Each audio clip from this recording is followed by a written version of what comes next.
Okay. You also have this weekend and next weekend if you want to join back in class, because I let everybody come back as many times as you want to make it comfy. Okay. Okay, right? So you can spend some more quality time with me all weekend long. How did you figure out you're getting the 90? We're doing online tests No, just on the. in the book. The book. Oh, and then okay. doing it, yeah. But I'm not the kind of person that's like, oh, I've got this. Yeah, I'm not that lady either. It's never enough. I'm always that, and then actually what drives me crazy is I want 101%. Yeah. Okay, and they don't tell you if you get 100%, and they don't tell you which ones you got wrong, which totally irritates me. Yeah. You know, it's not like they give you a list of questions saying, oh my gosh, you got this wrong, because I'm like, that's what you're supposed to do. Okay, so you're studying, excellent. Oh, yeah. Excellent, excellent.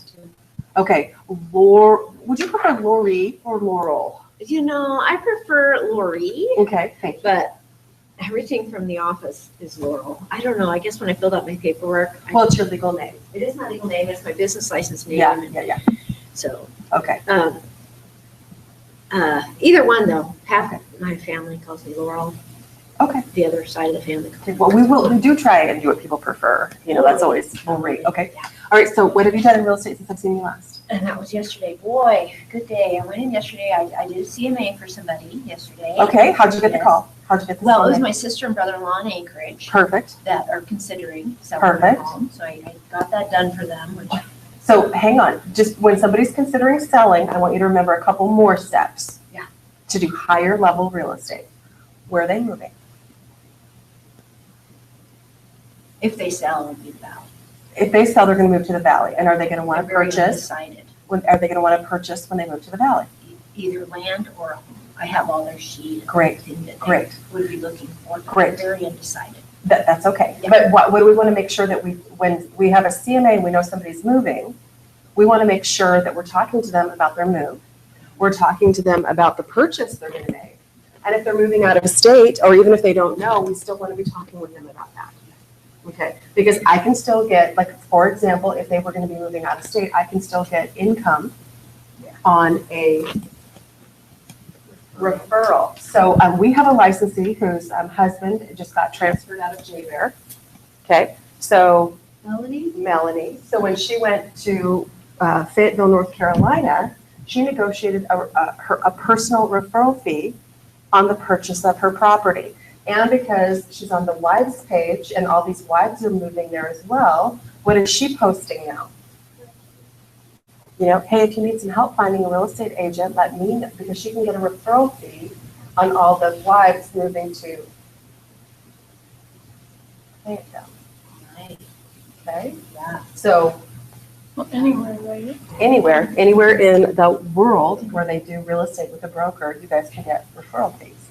So I don't want you, it's not just, sometimes our eyes get really, really narrow. It's not just the buyer you're working for or the seller you're working for. You got to think, you got to open your eyes up and think a little bit more. And because that's how you start those relationships, you guys. That's how you start talking to them about sending them people to your business. And that's your opportunity to talk to them about it. Okay. So I'm really thrilled you did a CMA. How'd your CMA come out? Good. Okay. Good.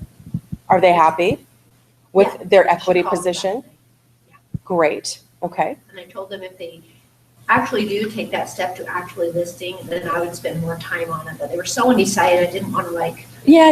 you know what I Yeah. mean? Yes, They're just I do. kind of rough estimate. I said, I would have, they know I'm new, so I would have somebody fine tune this with me. Absolutely. Somebody that is in training for me. And then it was really neat. I was floor time yesterday. Okay. And I got a call from a gentleman on the slope. And I had gone on Tom Ferry and listened to his questions he asked buyers, potential buyers. Mike Ferry or Tom Ferry? Tom Ferry. I This love was a while ago Yeah. before we started Yeah, this, yeah, right? When I was new, I was like, I need some Yeah. things. And so I had copied down the questions that I liked, Yeah. that I felt comfortable asking. And I put a file in my file drawer that says questions for potential buyers and questions for potential sellers. Good. And I just put empty question sheets in there. Yeah. So when he called, it was the first time I've gotten to use it. I pulled out the sheet, I put it on my desk, and I'm writing down all his information, his name, contact information. And then I said, before he wanted information on a property that he saw on Craigslist. I said, do you have a little bit of time right now for me to ask you some questions? And so I was going just through the questions, what has caused your move, just all these questions. And one of the questions towards the end is, if you choose to use a real estate agent for this move, what is the number one thing that you would be looking for in a real estate agent? He said, exactly what you're doing. He said, someone who cares enough to ask me some questions about my life. Now, he had called quite a few, I don't know how many other real estate agents, and he says, all the other ones have done was give me the answer to my questions and say goodbye. You are the first one that has asked me all of these questions. So he felt really important. And I really want to encourage you guys when you get started to have those questions in your file. You can pull it out because I can write on them. I got multiple copies. And I can just answer all the questions on that sheet. And it just made me feel so good. So, okay, and remember, one of the things I always tell people, floor time we are not 411. We are not information, okay? Our job is to develop a relationship with someone on the phone to get an appointment. My job on floor time is to make an appointment or help work on a relationship, right? That's my job. I'm so glad because we're going to talk about buyers today. That's good. And then I opened a Congrats. Facebook business page yesterday too. Excellent. And I want to encourage you guys to utilize the people around here because they are wonderful. I've been working with Trish for the right logos, and she went to my Facebook page and then she gave me feedback. I would change this, and here's a better formatted picture of this, and put that as your Background. And so when I sent it out, just advertising that I'm a real estate agent now, I had no idea that I had over 800 friends. Really? I do. Okay. I was just shocked. I have 800. Oh, you pastor at 3 different churches, and everybody Becomes your Facebook friend. becomes your Facebook friend, So- family, and all. So that 800 friends should literally could be $1 million business. I sent it to all of them. And I Good. think already, I didn't check this morning, but last time I did that, 120 had Gone and liked your page or shared. left message or liked my page or whatever. So and a lot of them were like, wow, I had no idea. And one gal even said, wow, we're going to be listing our house and you're the one I'm going to call. She said that right on there. And then another friend from high school said, You're so I excited. am. I I'm just really think excited. it's so great. I was so excited I couldn't go to sleep last night. I was so tired. But another friend from high school who lives here in Anchorage said, I've been considering doing the same business. Can we get together and talk? And she you're says, like, "I'll be yes, in touch." I And I can. got Jack White, recruited, Yes. get that far. But anyway, it was just so exciting. And so many people were like, you're going to be so awesome. What a great thing for you to be doing. And all Oh, this yeah, I can encouragement totally see you coming. being fabulous. It was just really exciting. Especially if you get this part, if you guys can get this part under your belt and do it, then it's done. Then all you have to do, and obviously you have to keep up on it and you got to do that. But the hard part isn't it? Is like getting all this crap put together. So who went and put their open house kit together? You halfway have one? Okay. Okay. It's not as crazy as yours. Well, mine is only crazy because, do you remember what I told you that I would be doing I would be doing differently than you guys are doing? Marketing. If I get back into the real estate business, I'm going to do things different. Okay. What would I do? I'd go instead of sitting in the office, I would take myself into an open house, by a school, and I would have it open, and I would be working on my business from there. I would have a mobile office. With open houses, can you sit people's open houses? Like I'm not. Absolutely. You don't have to have a listing. Everybody here will be thrilled to have you sit open houses. Oh, Well, wow. there people are always asking. They're desperate. And if I had my way, I'd probably go sit a really lovely new construction, because people are pulling in there and pulling up all the time. And it just is a way for me to practice and talk with people and make relationship and add people to my database and just practice, do script, the biggest thing, and I do understand this, it's really hard to interact with people. I mean, you don't know what to say, you don't know what to do, but once you start saying and doing stuff, guess what happens? It comes natural. It just becomes a shtick, and then all of a sudden, you're the most charming person I know. So I'm going to do kind of what I did on the phone there. I'm going to have a sheet of questions to ask shoppers at open So house. isn't that I interesting? just get. Isn't that interesting? What you just found out is people don't want the answer to the question. They want someone to show an interest in them. Isn't that interesting? Somebody to show an interest in me. Okay. So one of the things I can always tell you about buyers is I started my business working with buyers. Buyers were easier for me. Okay. I'm not saying they're going to be easier for you because everything is experiential, right? But they were easier for me. Does anybody remember why I told you that they were easier for me? Well, you did say you really love showing and doing that. I do. I love that. Well, the other thing is that I didn't have the pressure of having the listing. I didn't have the so when I was new, I really didn't know how to price properties. I certainly didn't know how to price properties appropriately. I'm not saying that's not a learnable skill. I'm just saying I did not understand how to price properties appropriately. And I don't know about you, but I like to go shopping. Okay, I like to go shopping. So basically, showing property is shopping for a house, is it not? And guess who gets to pick? The buyer picks. So it's not like I have to, so the decision making is in their hands, not in my hands. Who doesn't? I mean, all of a sudden that made me feel 100% more comfortable. And then the other thing is I started really understanding that the more I was showing property, the more I was getting a feel for the market, the more I was showing property and going and looking at property and going looking for property for buyers. So again, if I had a buyer, I'm not sitting on the computer looking at photos, you guys. I mean, I'm shocked and amazed all the time. This is really hard for me to understand how people just sit there and they're like, yeah, I'm looking for, I'm looking at listings. I'm learning the market, and they're just clicking through photos. You cannot understand a house until you're standing in it. You can't understand how to get to a house until you have to drive to it. You can't understand a neighborhood until you look around and see what's around the neighborhood. You can't understand what we call the fab.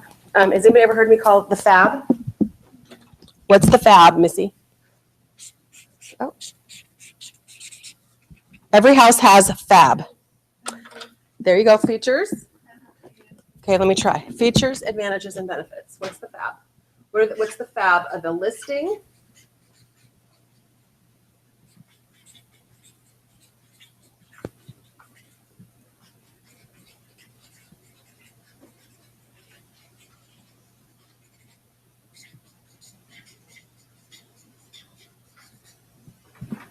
Features, advantages, and benefits. What are the features of this house? What are the advantages of this house? What are the benefits of this house? What are the features of this neighborhood? What are the advantages of this neighborhood? What are the benefits of this neighborhood?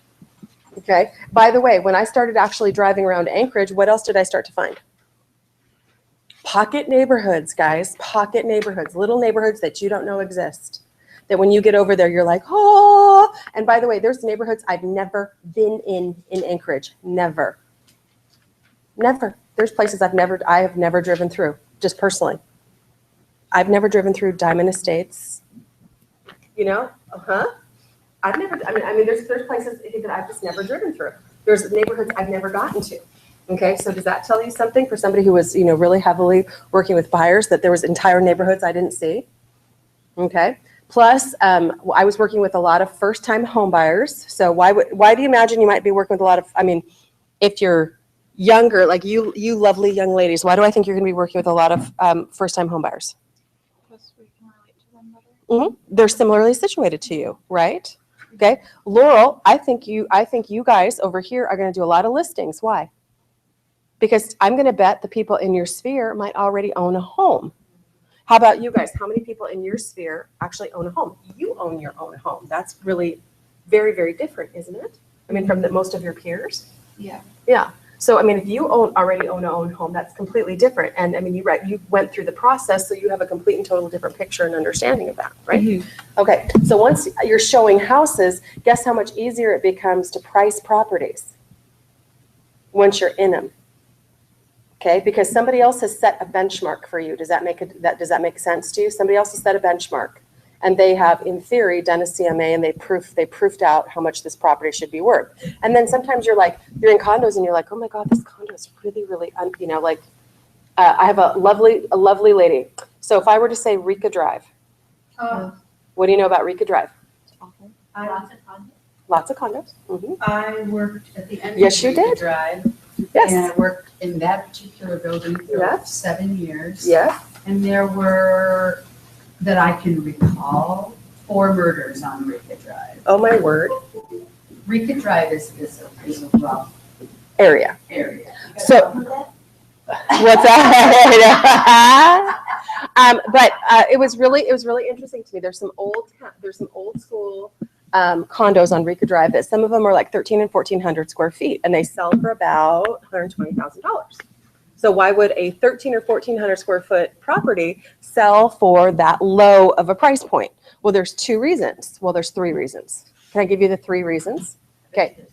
There probably is 4. You're probably right. So one is it's off Rika Drive. Okay. Second is the association doesn't have financing, so it's hard to sell them. So if I don't have VA, FHA, and Alaska Housing financing, my pool of first-time home buyers can't purchase into this. Okay. Third of all, the dues are ridiculously expensive. So super high dues. So if I combine those 3 things, area, location. So I have a gal who obviously you can't do CMAs just off square feet. That's a loser proposition. But a lot of, so she's like, oh no, this condo should sell for $220,000. I say, that's a $120,000 condo on a good day. She's like, no, Teresa, no, you're not looking at it. Look at how many square feet. I'm like, no, you don't understand. Let me help you out. I know the condos. Look at the association. There's no financing. Look at how much the dues are. I mean, there's really unaffordable for dues in that price point. Does that make sense? That's just unaffordable. Said, and they don't offer AHFC, VA, or FHA financing. So somebody has to come in with 5% down. They have to be willing to live in this area. And if I've got 5% down, I might be looking at other things. And do they convert the electricity? Most of them, not all of them, and they had not so much electric heat. I don't, probably back in the day when they originally built, but now they have like those electric fireplaces. That was always a big turnoff to people, an electric fireplace. There's just a million condos Yeah. back here. And And what's the traffic like back there? What time of the day? Yeah, okay, right? yeah, And then, that's how we would go 4 to to it 6. from work. right, And also, if you go down there, you see on every corner, there's like 10 signs. I mean, it's just. Yeah. And 9 of them have gunshots and. and then it's also right by East High School. That's the other thing. Now, what's Should be the, great for schools. right, for having your kid in high school, drugs right there, high school right there. No. Okay, but what's my point? The point is, like you share your living premises with mushrooms and other things. Well, no, my point is by knowing the area, when somebody says to me, they just stone cold don't know the area, you can say, oh, no. That area, or that, oh, no, you need to understand that this is a gem neighborhood of Anchorage. It's a little enclave. It's going to pull more money. There's certain little areas of Anchorage that are just little, Pleasantville's. Going on the Tuesday tours is really good. Yeah. Really good. Yeah, checking your hot sheet every morning. So who's checking hot sheets every morning? Like it's my religion. You need to be checking your hot sheets every morning, because when you're checking your hot sheets, what are you noticing? So a couple things that were really important to me. The reason I got into checking hot sheets is not only did I, once you were out there and you were really learning the inventory and you knew the inventory, you needed new inventory. Number 1. What did you just say? Once I knew the inventory, once you knew how, I've been in that house twice, I've shown that house twice. You need to know the new inventory. And then the other most important part is, for me, not for listings, for the expired and withdrawn and canceled part. Those are job interviews, but it was the price reductions or the price changes. So all of a sudden, a house that was outside of my buyer's price point was all of a sudden, oh my gosh, this house, so much more fabulous than the stuff that they've been looking at, just came into my buyer's price point. I could make an appointment. I could write a contract. Because they've already been looking at all this crap that's been out there. There's been a house that was overpriced, which meant that it probably was, at least in some sense, a little bit better than the stuff similarly priced. Then it comes down to the price that they can afford. Boom, I'm out there. Boom, I'm showing it. Boom, I'm in there. Okay, so the number 1 thing that I see as a huge mistake is so many licensees trap themselves behind a desk, and you're just sitting there you're just looking at photos. Well, and one thing that I found interesting this last tour, there were 2 houses in relatively the same neighborhood. And Were you up one, on Golden View? I believe so. Yeah. Mhm. That's another thing I've got to learn, Anchorage. much better. Absolutely. But it was, one of them was, I want to say let's just say 650-ish. Okay. And then the other was 478. I thought, wow, that is a crazy difference. Swing. Yeah, That's a from huge swing. same neighborhood, right? Mhm. So go into this first one, you're like, wow, everything is, granite and, I mean, nice, right? Crisp, clean, nice. Right. Go into the next one. Now it's clean, well kept. Everything is basic builder grade. Mhm. And it's like, okay, I get it. I see it now. I see it. If I didn't go there to see it, I would have thought, how could this be? But you walk in and you can just tell You there start were absolutely no upgrades. Yeah, and here's what I'm going to tell you. You're going to start to feel it. You're going to start to walk in houses after you've been doing this for a really long time. You're going to start to walk in houses. You're going to be like, this house is 5,000 low. This house is 7,000 high. You're just going to be able, you're going to have such a good feel of them because you know why? Buyers get that kind of feel on the market. Buyers walk into a house and they're like, no, I really feel like this is just too much money. This is too much for what they're asking for. And then when it comes to pricing your listing, you're gonna, oh my God, did I price it too high? Did I price it too low? Oh my gosh, oh my gosh, oh my gosh. Yeah, for sure. I was second guessing. Oh, for sure, Just for know sure. that. Yeah, I'm really dealing with that right now with the listing that is going to go live on Monday because the home is in Willowa subdivision, which is one of the rankest poorest subdivisions in Wasilla. And so when I was doing the CMA, it kept coming up low, like 130. Mhm. But it's a 1,300 square foot house. It's 1977, but it's all completely redone. Mhm. Everything looks nice. So as I was working on the CMA and working with the person that was helping with the CMA, I was trying to explain to them the neighborhood. Of course they're familiar with the neighborhood, but they kept saying it's the numbers that matter. It's the numbers that matter. So even on that 130, the CMA came out that way. It was just hard to do CMA in this neighborhood, very hard. I was encouraged 140, 145 for that to be the listing price. So when I mentioned it to the seller, I said, well, how about in between, or these pricing is no 145. Like he really wanted to get everything. But you know what? That's okay. Here's But what I'm nervous. What if it's high and it just sits God, there? what if it's high? Then we talk to them about a price, a market adjustment. The market has rejected the price of your listing. The market talks to us. Market talks. Yeah. Here's how the market, And and let's be the, more than a week talking to you. Okay. well, I think it depends on I think it depends on the subdivision. You got to look at average market time. I don't think you can just say if it's more than a week that you just drop price. I think you have to see the market time. That's my opinion. Okay. And buyers and sellers have the right to take a swing at the market. That's what I always say. Buyers have the right to take a swing at the market. I always say, okay, I just want. Buyers or sellers? Pardon me, let me try. I'll try one more time. I'll try and communicate correctly one more time. I don't promise that I'll do it. Sellers have the right, in my opinion, to take a swing at the market. And here's what I've always said to them. You know what? I really understand and appreciate this, that this is your money. It's not my money, it's your money. I really understand that. However, one of the things I write into my listings that you could consider doing too are automatic price reductions. Just automatic price reductions. How do you write that in a listing? Super easy. It's a term on the listing. You can put it under. It has just like a purchase and sale agreement has additional terms and conditions. There's a part in your listing where you can write things in. So one of my terms would be if we haven't had. You could do it by. I wouldn't tell you to do it by showings. I would tell you to do it by offers. If we do not have an offer by within 6 weeks, and I would express that as a date or 1 month, whatever you're comfortable with, or it depends on marketing time, obviously. Then we will reduce the price by XYZ or to XYZ. You can choose to write it either way. So that way, when you take the listing, the seller's already understands that you're gonna let him swing at the fences. Okay, because it could be the home run derby, and there might be the perfect buyer walks out there and buys perfect property. And let me tell you how much you need to appreciate this, because I'll give you a couple of very startling examples, and I'll pull them up on Flex if you want to see it. We had a brand new licensee who was on floor time who got a call who said, "I'm firing my agent. I want you to come up and list my house." And he got online and it was a $720,000 listing on DeArmond. Okay, you guys interested all of a sudden? Are you interested in that listing? Okay, so when I saw the listing, I'm like, oh my God,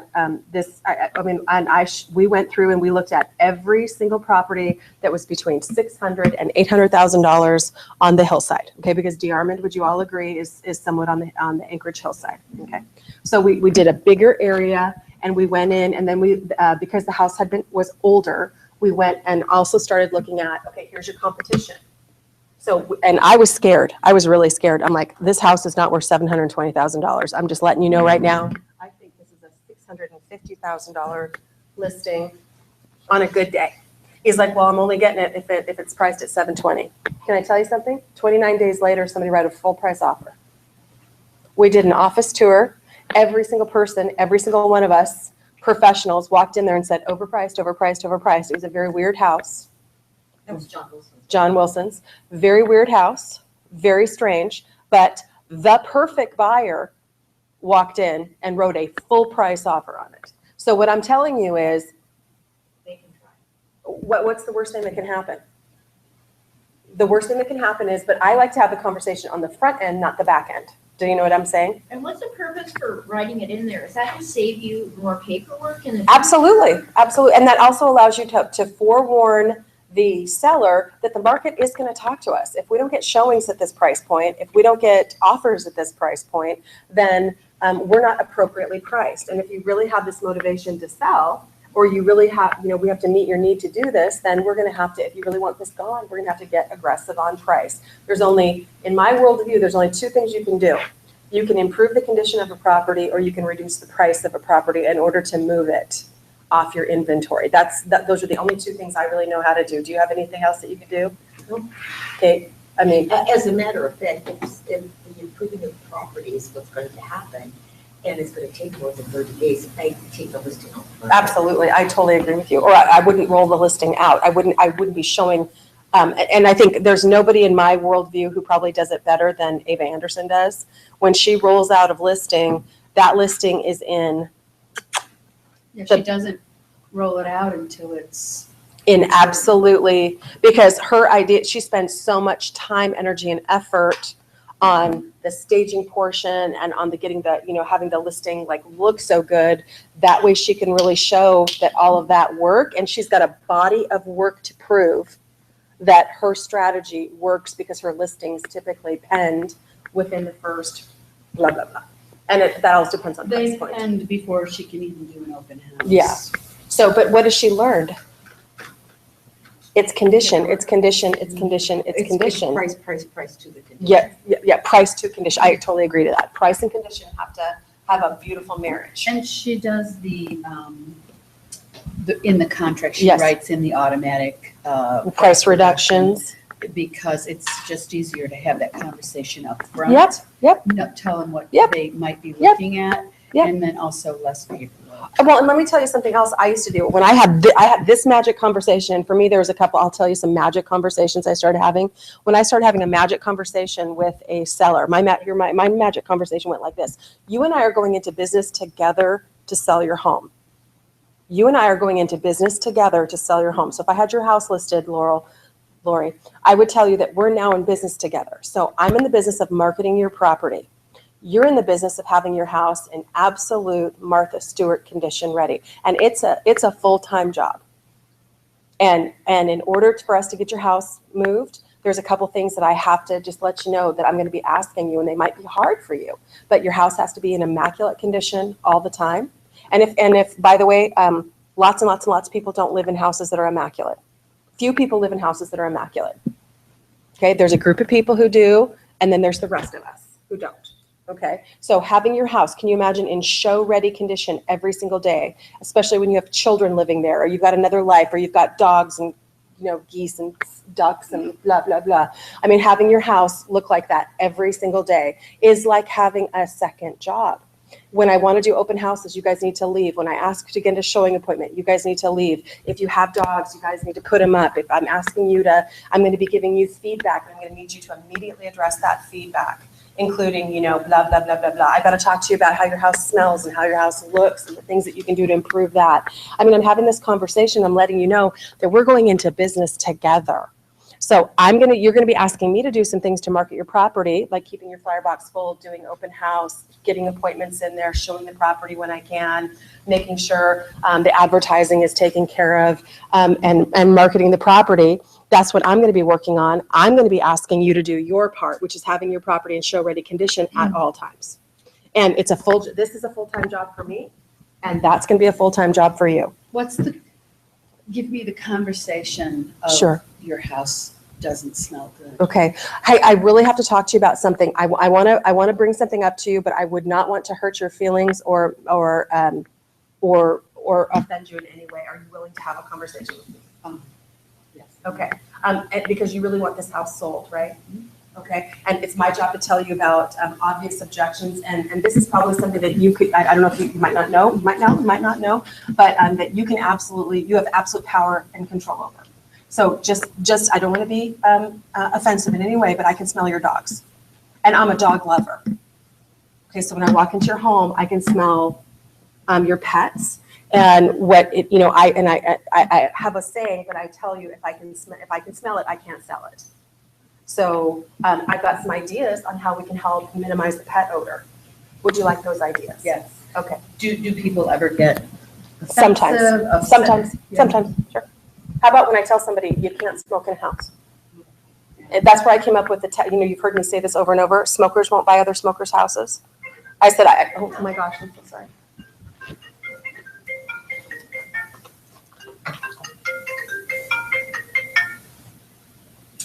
Can I share something? I read Absolutely. in Dale Carnegie? Yes, I love Dale Carnegie. Yeah, it was a How to Win President. That is probably a seminal book. You need to read that every year. One of the goals in there, or the suggestions was, when you're going to talk to somebody about something that is like that, either negative or, whatever that is. Difficult conversation. Yeah, if you can ask questions to get them to say yes twice before you move into that question, you've just gotten them to be more cooperative right away. Just by saying, like what you said, you do want your house to sell. Yes. Mm-hmm. You are willing and To do whatever it to takes. do, yes. Okay. And then when you go to that one, Is it you said okay? yes. Here's the most magical question I've ever learned to ask. Is it okay with me? Is it okay with you that I have a difficult conversation with you? Yes. Okay. Is it okay with you that I let you know that you have control over this? Yes. Okay. And is it okay with you that I'm going to ask you to do something about it? Okay. And then if somebody, and literally, truthfully, I will tell you that what's even funnier, Jean, is somebody will say to me, no. I'm like, okay. And I let it drop. So if somebody says to me, I'd like to have a difficult conversation with you, I'd like to give you some feedback. And they're like, no, I can't take it. My nerves can't take it. I can't handle it. I'm like, okay. And I leave it go. Because what did they just communicated something to me. What they just communicate. Well, but they probably wouldn't be able to take care of it. Or overwhelmed. they can't process the information. Then I ask them, is there another time that would be better? to Oh, that's revisit this? lovely. Is there another That's time really that I'd good. like to revisit this conversation, or is this, you just want to not discuss it? Yeah, that's really good. What a great follow-up. Thanks for that.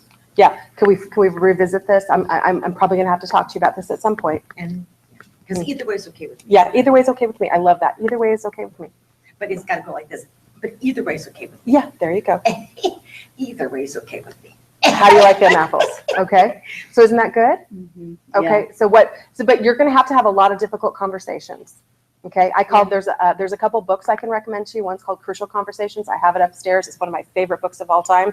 It's about how to have difficult conversations with people. And there's another book out there called Fierce Conversations. That's another fantastic book. Yes, ma'am? I like working expired listings and canceled listings. And I am always shocked when I ask the seller, what did your agent do that you like best? And they'll say nothing. And when I'm having conversations with them, I find that one of my favorite assistants put this sticky on my phone called Brutally Honest. And if I'd start waffling, she'd point at my phone, Brutally Honest. The things we find difficult conversations. Sure. sellers treasure this because nobody ever told me the truth before. Yeah. How many times have I heard that? Yeah. Why didn't somebody just tell me? What we find difficult, if we think we need to sugarcoat it, they don't want sugar. And they'll tell you if they do. They will literally tell you, no, I cannot, or they'll even say, my favorite is, I already know. I already know what you're going to say. I've got to stop smoking in my house. Mm-hmm. But they've heard, but again, they don't want to hear it, but they heard the conversation, so take that as done conversation. Mm-hmm. Mm-hmm. Because the other great thing is remember one of your jobs when you're showing property, when a licensee asks you for feedback, you need to give feedback. My job though, trust me when I tell you, I give constructive feedback. The kind of feedback I give are the things, if they just hated the house and they're just like, I hate this floor plan, I hate this area, I hate this, there's nothing they can do about that.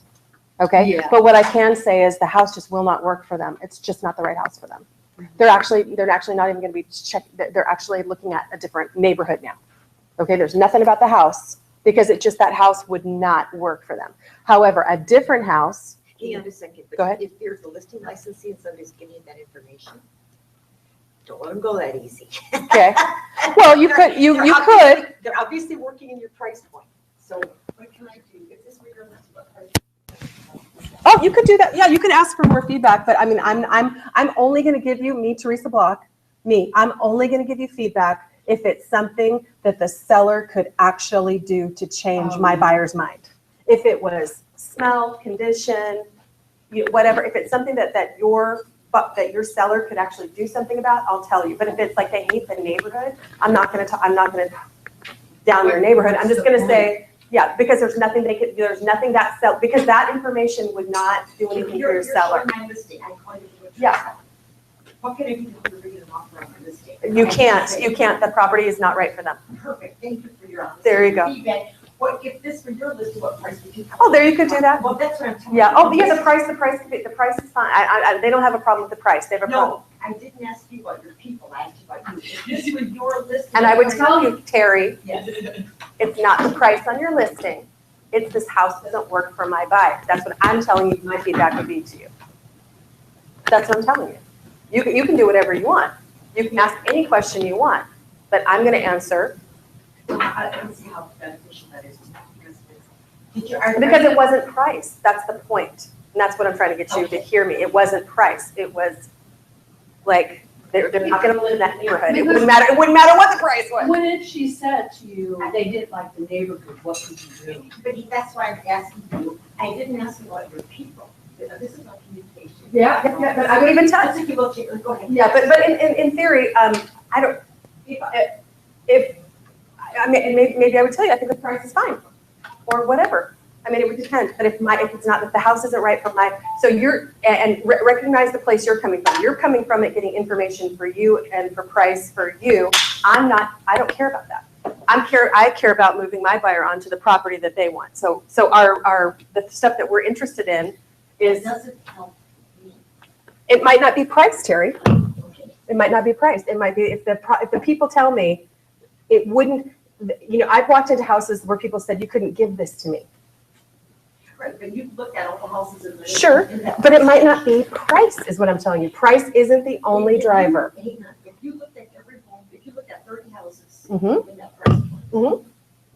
And If I could give you if there was something to do with price, I would tell you. bingo, that's right. Yeah, no, for sure. If there was something to do with price, that would be telling you. But I'm not. So you said my buyers, I'm asking you. for Sure. your opinion. And You sometimes- asked your buyers. Sure, but sometimes I'm not sometimes just FYI, I'm not always helping other people price their listing, just me personally. Just gonna be honest with you. I'm not always doing that. And by the way, it depends. You encourage that way. Probably, maybe more so, but really I'm not where I normally land. Does that make sense to you? I normally land on, and I'm just a firm believer in your couch. If there's something that you could actually do, in my opinion, or if the buyers gave me feedback that would improve the likelihood of them making an offer, that's information that, in my opinion, you can do something with. If it's grossly overpriced, I would say they think it's grossly overpriced. I have no problem saying that. Okay, and then another question I ask is, as long as I have captive audience out the other end who is looking at this price point. Sure. I asked them, if this is realistic, what small things we can do to change the cost of the sale. Oh, there you go. Nice. But I never missed an opportunity. Yeah. Oh, yeah. Anytime you can get feedback. Anytime. But and by the way, be the person who gives feedback. Well, that's what I'm saying, if you're the person who gives feedback, you give feedback. Yeah, but I'm only going to give feedback that I perceive as to be constructive, that somebody could do something about. You cannot lift this house out of Mountain View, Terry. Nothing you can do with it. They're not buying it. It was in their price point. They wanted to see it. They're not buying. There's nothing you can do about that. And again, it's the price versus location. Yes, but location you can't change. I know, so you change the price. You can, but that doesn't mean that the property isn't appropriately priced. It means that my particular client didn't like that particular neighborhood. That doesn't say anything. There are other buyers that do like that neighborhood that will buy that property. So, and let me give you an example. Ever been in, Windermere? Ever been in Windermere? I grew up in Windermere. You grew up in My dad Windermere. lived in Windermere. Okay, what do you know about My sister lived in What do you know about Windermere? It's old. What do you know about it right now? So Windermere, you guys, is a neighborhood off of. It's wonderful. It's wonderful. No, it is wonderful. It's wonderful midtown. Yeah, it is absolutely. It's off of, but where is it at? You guys, it's off of Arctic, Yeah. It's Tudor, where else? International. International and Minnesota. Okay, so it's in this real, so Arctic, it is, but some of the houses in there, when you drive through that neighborhood, I've had people drive through here and go, no, no, no. And then I've had other people go in there and go, I love it. But It's old established, Yeah. and it's absolutely doing change. It reminds me a lot of college buildings. Yes. about yes, 20 years ago. yes, but my point is I've had buyers that I've taken through there who've gone, no, It is going down. I'm not saying that. I'm not saying that. I'm not saying that. I know for myself, when I've shopped for houses for myself, it's a feel. Mhm. I gotta have the feel Mhm. of things. I don't know. And sometimes I just can't describe it, so this just is not gonna work for me. Mhm. I don't know. But typically, when you're working with buyers, so who's working with buyers right now? So Joss, you just went out and showed a whole bunch of houses yesterday. Yeah. What were your buyers saying on the properties they were looking at? Fire, but I don't know, none of them were really fit. One he kind of liked, but, So what was the kind of stuff he was saying? I guess the first one we went in, the whole ground of the full flooring was laminate. The entire, no carpet, no nothing, same flooring throughout the entire house, one story. Then we realized that the seller was probably handicapped, because of, handicapped bathtub, and things like that. And the layout was really weird of the home. It looked like he had actually built the home for himself. Gotcha. Could be, maybe. Until 2010. Yeah. Only one owner. Yep. So, Could be. so that was what he didn't like through that. He was a little aggravated that he showed better pictures. Sure, for sure. The next home was actually his favorite out of all of the ones we went to, but it had, in the master bedroom, it had paneling, wood paneling, so he didn't like that. They were all decently priced. We didn't comment on the price much at all. The layout of the land on the third one was probably the smallest. Like, we were looking at Wasilla and Palmer. So for a Wasilla lot, it was really tiny. It was, I think, like 19,000 square feet. So that's what he So didn't- under half an acre. Yeah, so he didn't like the, that part of that. And that, also that, which y'all should let your sellers know, if your boys have taken hockey pucks with both garage doors from the inside and the out, you might want to replace your garage doors before you are doing showings in the home. Anybody know how expensive that is? I just replaced my garage door. It was $1,200. They'll sell you the home. Yeah. I mean, I'm talking about hockey pucks. No, I gotcha. There was no, it's like, that was the goal. You sure it wasn't hail damage? Yeah, right. Maybe it wasn't hockey pucks. Maybe it was mom throwing kids into that. Never mind. Okay, go ahead. So So the last one we went and looked at was a 1950s home. It was the cheapest of the ones we looked at. in the valley, Yeah. a house built in the 50s in the valley. 1950s. That is OG Matsu. Okay, go Yeah, ahead. It's by the Butte. Mhm. Of course it You is. know where the Butte Pizzeria is? Yeah. But it was back in there, and he actually liked the house, especially for the price. He knew he could do a lot of work to it, so it's like $180,000. I did not like the where the washer and dryer was. You had to go down these really creepy stairs down to the basement to get to the washer and dryer. And then their paint job and everything that they had done was DIY. You could tell they painted their countertops. Yeah, so it was, I mean, it's like if they take 150, maybe we'd do it. But then we went to eat pizza next door, and it was meth head after meth head that came by. Oh, tweakers. Pizzeria. Yeah. Oh, yeah. And it was just, it's like, never mind. Now it's the area. Oh, yeah, now Now it's it's the there. area. Now I'm done. Like, now I'm done. So did he buy anything? No, we are going to look at 2 Anchorage properties today. So he's going to a completely different area. He's still okay with the valley. There is one property in the valley we drove by yesterday. They're not doing showings, so we'll touch it for first. And it's a duplex, and he likes outside of it. Okay. So he's also a friend, so I don't mind hanging out with him and driving him around. Not so shabby. And that's Yeah. another thing I guess I wanted to ask. What is, typically, do you take people in your vehicles? I take to fit. I'm going to answer. New school real estate is no, that everybody meets at appointments. Now, old school real estate and the way I have done it for years and years and years is you put them in your vehicle, unless they make you uncomfortable and you don't. So I typically, I'm not just meeting somebody at the open house. Which leads to a whole nother conversation about your safety. You should never, ever, ever do anything that makes you feel unsafe. So bottom line, Terry, do you put people in your car anymore, or do you meet them? Depends on the situation. Depends on the situation. If they're new to town or don't go to town. Yeah. You know. Friends, yeah, we're gonna drive together. Family. Sure. Yeah. Yeah, well, The gentleman that called yesterday, that's on the slope, he let me know he gets home Monday. Yeah. And he's single. Uh-huh. I'm not sure how to handle that one because I'm not shown. that's okay. I came home, I talked to my husband about it, I told him the story, and he says, well, I'll go with you. No. And I was like, well, I'm not sure. Well, what you probably, Just having a meeting. it absolutely, you can have him meet you, but what I would say is, you guys, this is where having the office really, really works for you. Use the office as your meeting place. And by the way, I have absolutely no problem with anyone in this room asking to see someone's identification and making a copy of their ID. I have absolutely no problem with that. Register with the front desk, tell them where you're going. Yeah. You could- I've never worked with this person before. And if your front desk person is new, you better find somebody else.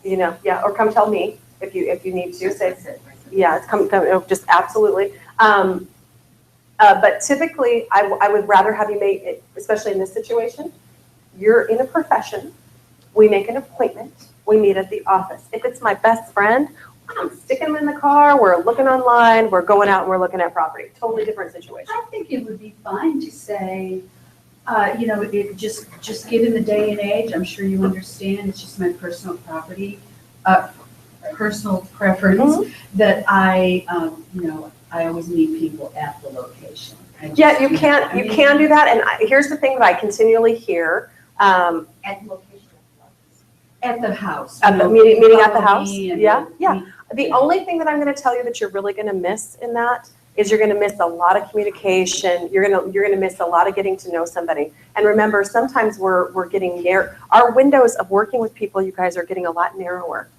The more you can expand those windows to have more meaningful conversations and to have exactly what you did, Lori, where you had I want somebody who wants to get to know me and ask me some questions and show some interest. One of the reasons why I did such a really good job at working a referral business was I had them in my car. They were my navigator.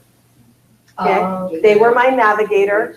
I would get to know them a little bit more. I would talk with them, more generally. I got to know a little bit more about their family. I got to ask them questions, ask them about their job, blah, blah, blah, blah, blah. They got more comfortable with me. I got more comfortable with them. They opened up a lot more about the properties and what they were looking for and feedback. We made our relationship deeper. When you make your relationship deeper, they started investing in me, getting to know me. Then they wanted to help me in my business, and then I got to ask for referrals. So you would potentially maybe go with them by yourself. Sure. After you went through. Absolutely, but not if they walked in the door and I had any of those gut reactions where I was like, oh, any gut reaction where I was uncomfortable, I would not do that. That's my preference.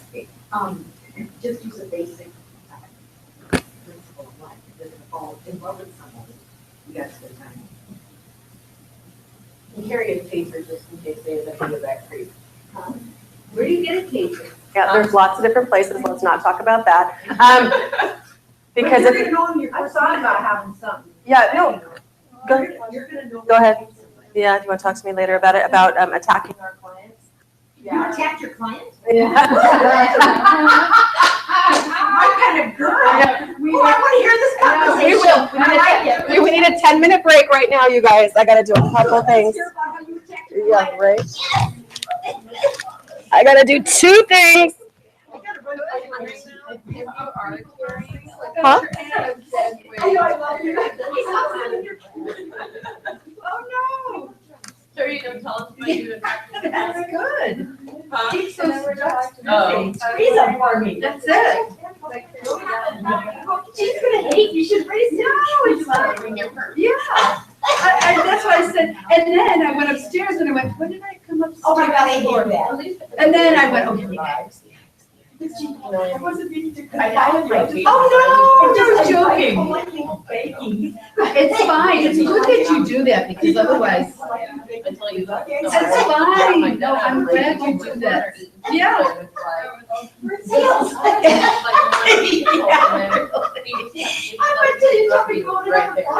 you're gonna hear from me. No, I appreciate that because otherwise it's, my life is like, it's like it's animals, it's kids, and it's just low. So Come over the here and texts shoot are me or good. something, I'm like, and we had a daughter with us, I'm like. That's a different thing. You still were a target. Yeah. And one We think we're pushy. still It's safe not to about walk the pushy. neighborhood. Hello, hello. Yeah. So, I gotta go find IT. Maybe you should've got the window. You was what? I just saw him walking by. It's just right here. Is it really? It was. They're not now.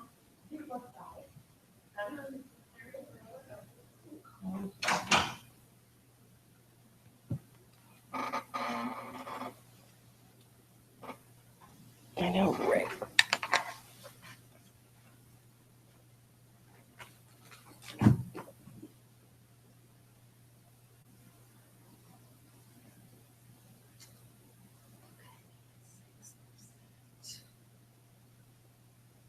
Are we talking about your phone?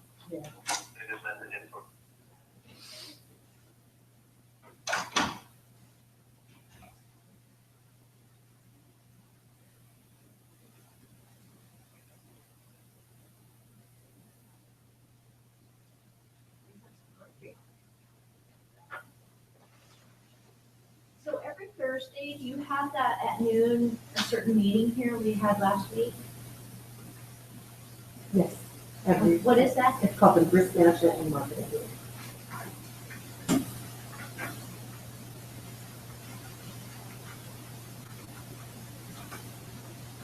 we need to stay for that? You are, no, you are under no physical obligation to do so. I highly recommend that you do so. It is an opportunity for you to actually get to know and meet your broker. Okay, because while Patty is your broker in charge, Gabe is your actual broker.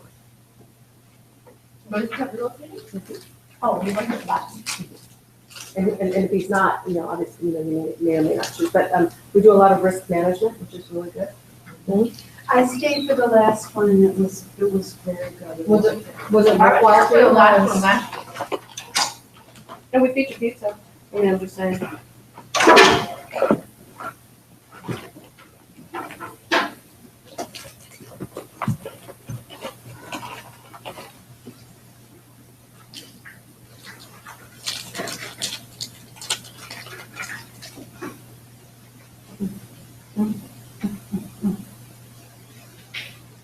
There's 2 things I'm just going to right now. I'll be right back. And then when you forget to do something, it doesn't drive you. Oh, yes. Happens all the time. So Lori, I was gonna ask you, same question, I'm sorry, I forgot your name already. Right? Valerie. I was asking you, Valerie, same question. What did you think about the math on the test? You didn't have to do that. They let you have a calculator. I had no math questions that were difficult like the level. None. It was all 6% and 3% and so they were all simple math. All of it. Because I was going through the book, keep forgetting who's called, and I'm just like, Chris, my husband's like, so what you're doing here is algebra. I'm like, well, I gave up math a long time ago.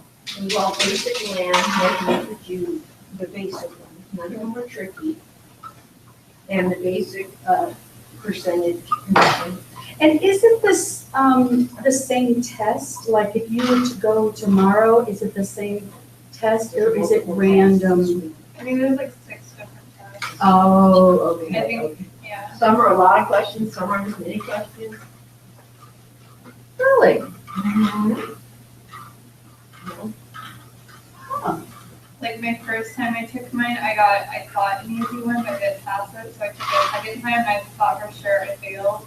But it was like harder questions I thought, then I got like, I don't it's know. just random. You get I what guess you the get. only thing you can do is just study and go, right? And don't avoid the math, because you hate math.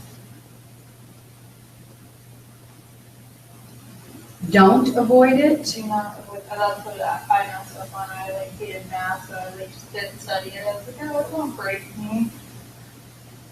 No, I've been forcing myself to do it. And it tricks you like on the test. Like they'll put answers on it where you can get like a different answer like 2 different ways, but one is the right way and one's the wrong way. I find that with quite a few questions where the answers could be the same. I mean, you know what I mean? You could go either way. Yeah. There's usually 2 that you know are not right. Yeah, that's And then there's 2 that you have to choose from. Yeah, that's how it is. And they kind of, some of them are kind of like tricky, like they trip you up. Mm-hmm. And it's just, That's when it's like your best guess. that's it. Yeah. This is how I figure.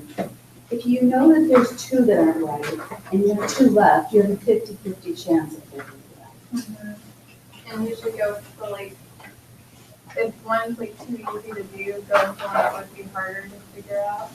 Yeah. Yeah.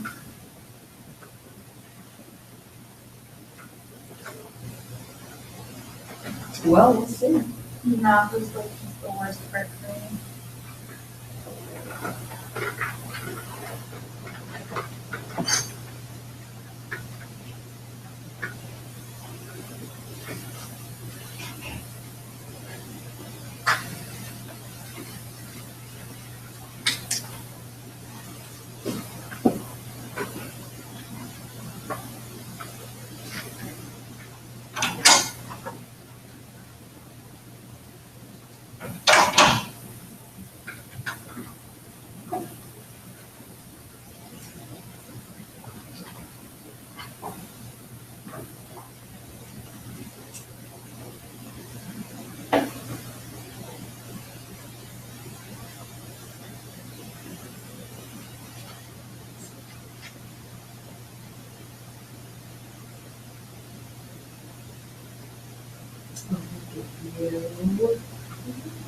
That's your page.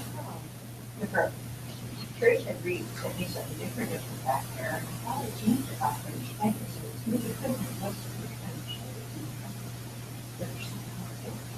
the Yeah. Yes, they text people, everybody is very helpful.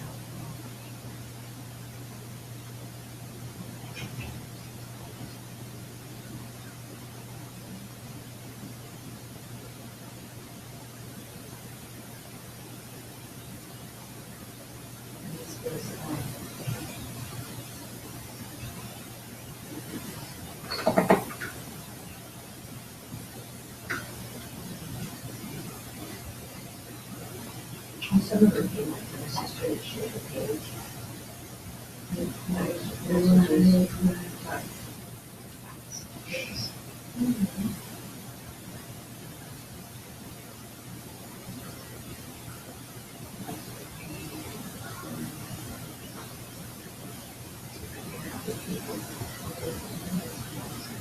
I'm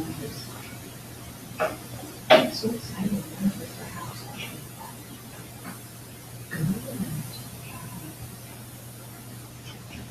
And that's what you're looking for.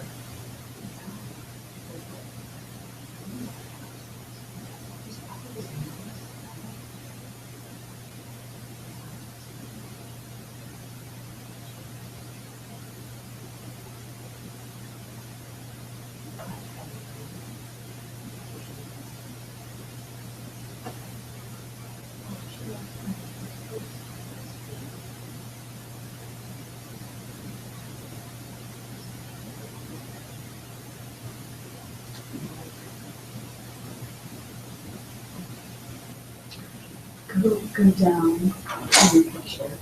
And then you can look at you, I go through. Oh, dang it. Can you imagine thinking I did that again?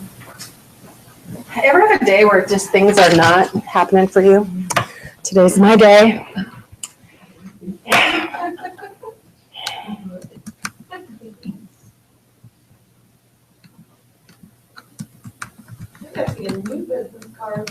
You're just like, What am I gonna do? Well, let's go around the building.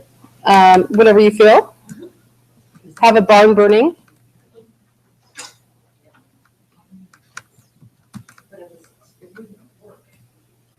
Okay.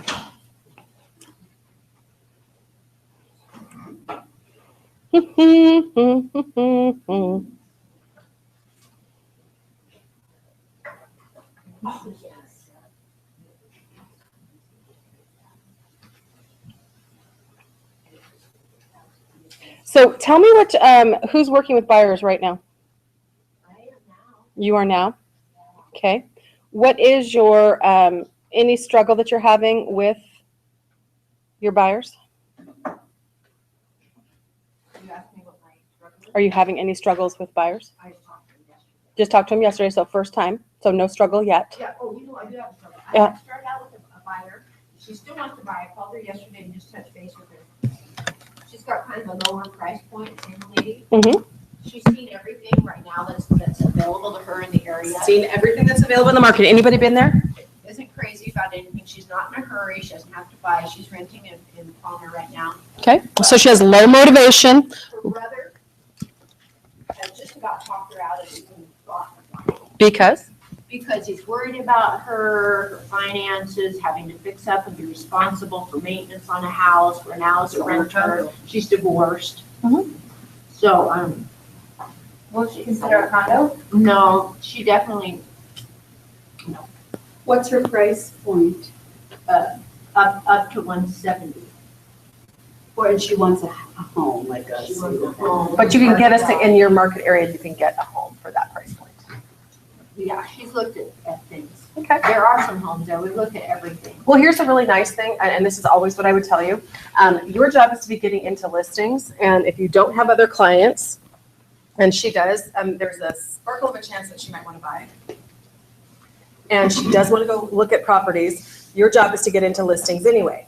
But once you start getting your business up and rolling with what I would consider the better prospects, then what would I be doing with that buyer? Pushing him to the side. Pushing them to the side and saying, well, you know, the other conversation I would probably have, there is another sign-in sheet. Please go ahead and sign that in. And if there's two. I would have another conversation with her about, you know, maybe let's get real about buying. So one of the things that I think is really important, who knows my shtick on the benefits of owning a home? Hit it. What kind of Sure. tax deductions? Big. Interest tax deduction. Okay, it's called MID, mortgage interest deduction.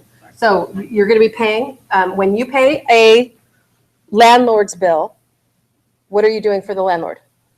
Paying the mortgage. In theory, you're paying their mortgage, or you're just handing them cash if they have the property paid off. When you're paying your mortgage, what are you doing? I'm making a deposit into my own savings account. How do you like them apples? So I can either make a deposit into some stranger's savings account, or I can make a deposit into my own savings account. Which one would I rather do? My own. Okay, let's talk about equity progression. You have all of those statistics that I can show you about equity progression. So while I'm paying my mortgage down, what else is happening with equity? If the market is going up, even if the market is staying flat, I am gaining by paying down my mortgage. I'm actually gaining equity in my property. So when I go to move out of my rental, what do I get when I go out and move out of my rental? Typically, Hopefully your deposit. maybe you get a bill, right? And thank you for saying that. Hopefully your deposit, maybe a bill. When I move out of my home, okay, when I sold, and I don't talk about it a ton in here anymore, but I owned a Love Shack in Spenard. So I love the Spenard neighborhood. I love it, love it, love it. I owned a little Love Shack in Spenard, bought it for $114,800, sold it for $220,000, walked out of the house with over $100,000, having owned it for 10 years. Okay, and had I just been in that property and moved out, what would I, if I had lived there for 10 years, what would I have walked out with? Nothing. Okay, so that's a legit conversation to have. Now, I would say, and I would tell you that it is your worry about having to do maintenance and repair on a property. Yeah, I can understand. There's two different ways. A newer home would have, in theory, less maintenance and repairs because all of the systems would be what? New. Or she's absolutely right, a condo. There aren't a ton of condos in that market area. However, there are some good ones. There are some good condos. The ones right over by the Lakeview condos by the railroad tracks behind there. What's that? She's definitely only interested. Just definitely only interested in Palmer. Okay, then that they're not so easy. That would be harder. But and the newest or most renovated property you could possibly get. You also get to write off your taxes, your property taxes that you pay. So you get to write off two things against your ordinary income. That most likely, guys, is the thing that's going to allow someone to actually itemize on their taxes. So being able to write off the taxes that you already pay, property taxes, plus your mortgage interest deduction is normally the magic ticket to be able, for most Americans, and I say most, not all, to be able to itemize deductions. So then when I show you your equity buildup and your equity potential, the fact that you're paying yourself, it's a forced savings account. Gosh, my question is, why haven't you bought sooner? Not, should I buy it all? But I am a true blue, flag waving believer in owning real estate like I believe in God owner. I mean, I believe in owning real estate like I believe in that. So that's my honest to goodness belief system. Okay, so if I didn't have that belief system, it wouldn't be easy. It wouldn't be that easy for me to say that, right? But that is my belief system. Okay, and I think if you're in real estate, you might want that to be your belief system too. I'm just saying, okay, because you want to be talking about now. Are there downsides to owning property? Yeah. So let's hit the downsides. What's the downside? Repair, maintenance. Yeah. Repair, maintenance, yard upkeep. Chance of foreclosure. What's up? Chance of If you foreclosure. can't pay your bills, so you could get foreclosed on. Yeah. That doesn't look good on your credit. Doesn't look good on your credit, but it takes them a long time to do it. So I don't want to give people ideas, but I could never mind. I just don't want to give people ideas, but it's hard to get people out of foreclosures, guys. So people can stay in their houses longer. If you get kicked out of a rental, you got to move, right? In theory, if your house is getting foreclosed on, you can almost live in it for about 18 months. We don't want to tell people that though. What else? What's the negative? Might be hard to sell. The market might go down. Might be hard to sell. Market might go down. Okay. Can't bank on the fact that if you own a house in 10 years, you're going to get $100,000 out of it. You can't bank on that. But it is possible. And you can't bank on the bet that you're gonna make anything. Correct. But you still, but I tell people that no matter where you live, you gotta pay for the space you own. There you go. I didn't really make that much money when I sold my condo in 7 years. Mm-hmm. I sold it for $15,000 more than what I purchased it for. They have all the closing fees. Sure. And I sold my property for $100,000. Yeah. So So- I only sold it for $15,000 Right. after closing costs and Sure. and everything like that. But you still made money. Well, I got my equity back. Yeah, you still made money. So you put 15 in it when you bought it? What do you mean? What did you No, put? I'm- You said you got your equity back. Oh, well, I've got my, well, I paid on it because, so I got You were mine. paid on rent anyway, so. That's what I'm saying, I still got mine, I took my gold that check that I So got. you can get your, if you earn equity and receipt. I would say repairs are the biggest killer when you buy a home. I probably agree with that. The boiler dies. Or just flat out, you guys, somebody not being prepared to be an owner. You know, somebody who's not being prepared. And you know, yes, ma'am. Having people purchase an HSA and maintain it every year. The boiler is pretty much paid for. I tell my people to not only purchase it in advance, I have my sellers, I force my sellers to put it on every listing, and we get a notice that it's gonna be renewed. And you go and talk to them about renewing it. I tell them, Yep. I send it to the buyers licensee, whatever. I encourage my buyers, and if it's not on the listing that we're buying, I encourage them to split it the cost with the seller. And I encourage my buyers, and I put it in writing, and I call them a year later, and because we get notification that they're gonna expire in a year, and I say, up it. So let me ask everybody a question. Thanks for that. Anybody in here working with some unqualified buyers? How about You some are- that just haven't gotten qualified? Haven't gotten qualified? That's called an unqualified buyer. Yes. Okay. So you're working with unqualified buyers. Joss, why are you working with unqualified buyers? What's your, Well, these are all my friends, okay? so all my friends are now reaching the age where they want to start qualifying. Perfect. So I have 4 unqualified buyers that are currently working on their credit. Excellent. To get qualified and purchase within the next 6 months. Okay, awesome. So when somebody comes to you and one of the things that people used to tell me all the time is, Teresa, I have terrible credit. And I used to say, great. Great. No problem. Why would I say no problem and great? Because it's true, Credit fixable. because it's true. Absolutely. Send it to a lender and get a plan to work. Yeah. Work your plan. Absolutely. Okay. Can you fix that? Is that something that you have direct impact on that you can fix? Yes. Yeah. And more than that, so many times people will say, oh, my credit sucks. I go, well, how do you know? Well, I'm just sure. I said, well, let's go find out where we stand. And I cannot believe the number of times they go, my credit, I just closed the house. My credit wasn't so bad. We could actually buy something. I go, well, then. Mhm. And then credit scores move on the market, guys. Like what credit scores have gotten harder to qualify lately. But there was a time period, if you could fog a mirror, and maybe even if you couldn't, we could sell you a house. Okay, So when you say good, why? Why are you saying that? Because it is good. because I never want to discourage someone who thinks, I mean, there are people out there right now who are drudging it every single day, time to make the donuts, I'll never get ahead, I'll never own a house, because they never even try. That's right. But if you give them some encouragement and show them that there's a way to do that, then you might be able to be the person who helps them get a house. Now, I will also tell you, I'm a firm believer in, you might have to change your plan.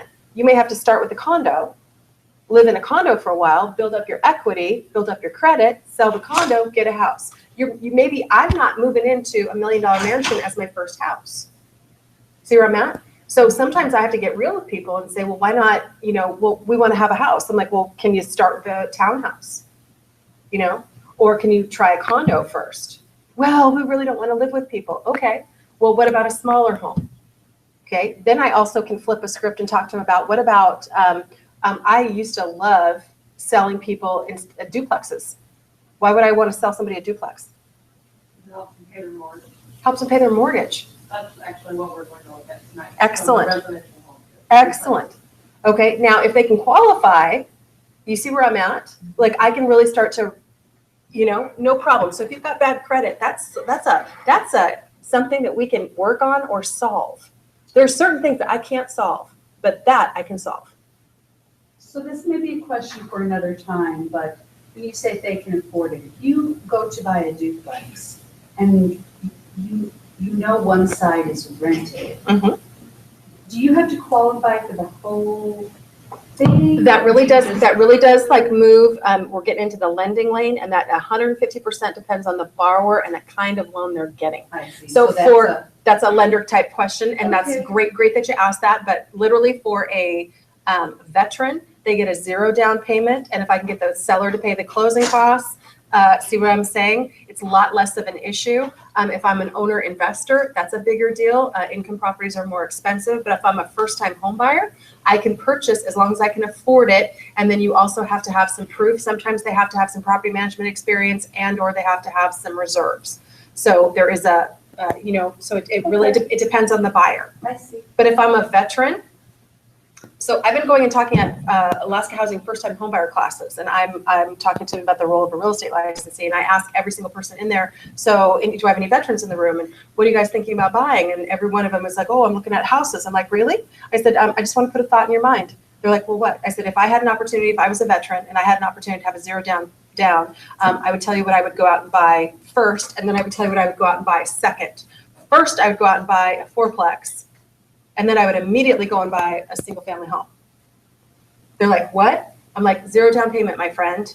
And I'm just watching people's mind in the room be blown, be just absolutely blown. If you can afford, if you can qualify for it, and you have an opportunity to buy this or that, how about you have something that not only can, it cash flow for you, pay for itself, and then you go buy your single family home. Because they can do, by the way, they can do both.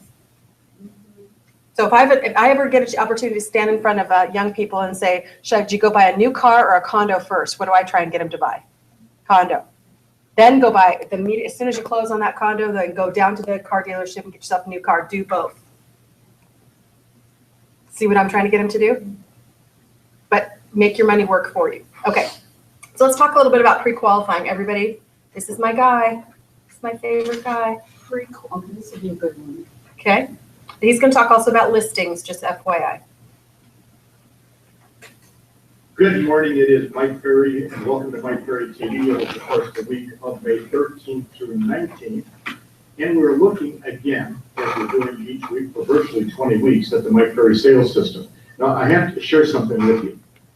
I said to my team last week, look, we've covered time management, prospecting, past client centers of influence, how to learn a canned presentation, lead follow-up. And what's really interesting about doing the Mike Perry sales system with you on Mike Perry TV, the viewership, the number of people watching, has diminished by probably 10%. What that tells me, only the best people, you, are watching and learning how to sell real estate. You see, when I talk about motivation, or I tell great stories, or I share with you the success of other people, our viewership goes straight up. Whenever I talk about the specifics of selling real estate, like I'm doing with you each week for 20 weeks, our viewership drops, because the truth is, only the professionals like yourself want to know what to say and what to do. The Mike Perry sales system is about what to say and what to do. And if you want to know what to say and what to do, believe me, we're in the right place. You know, I want to share a thought with you.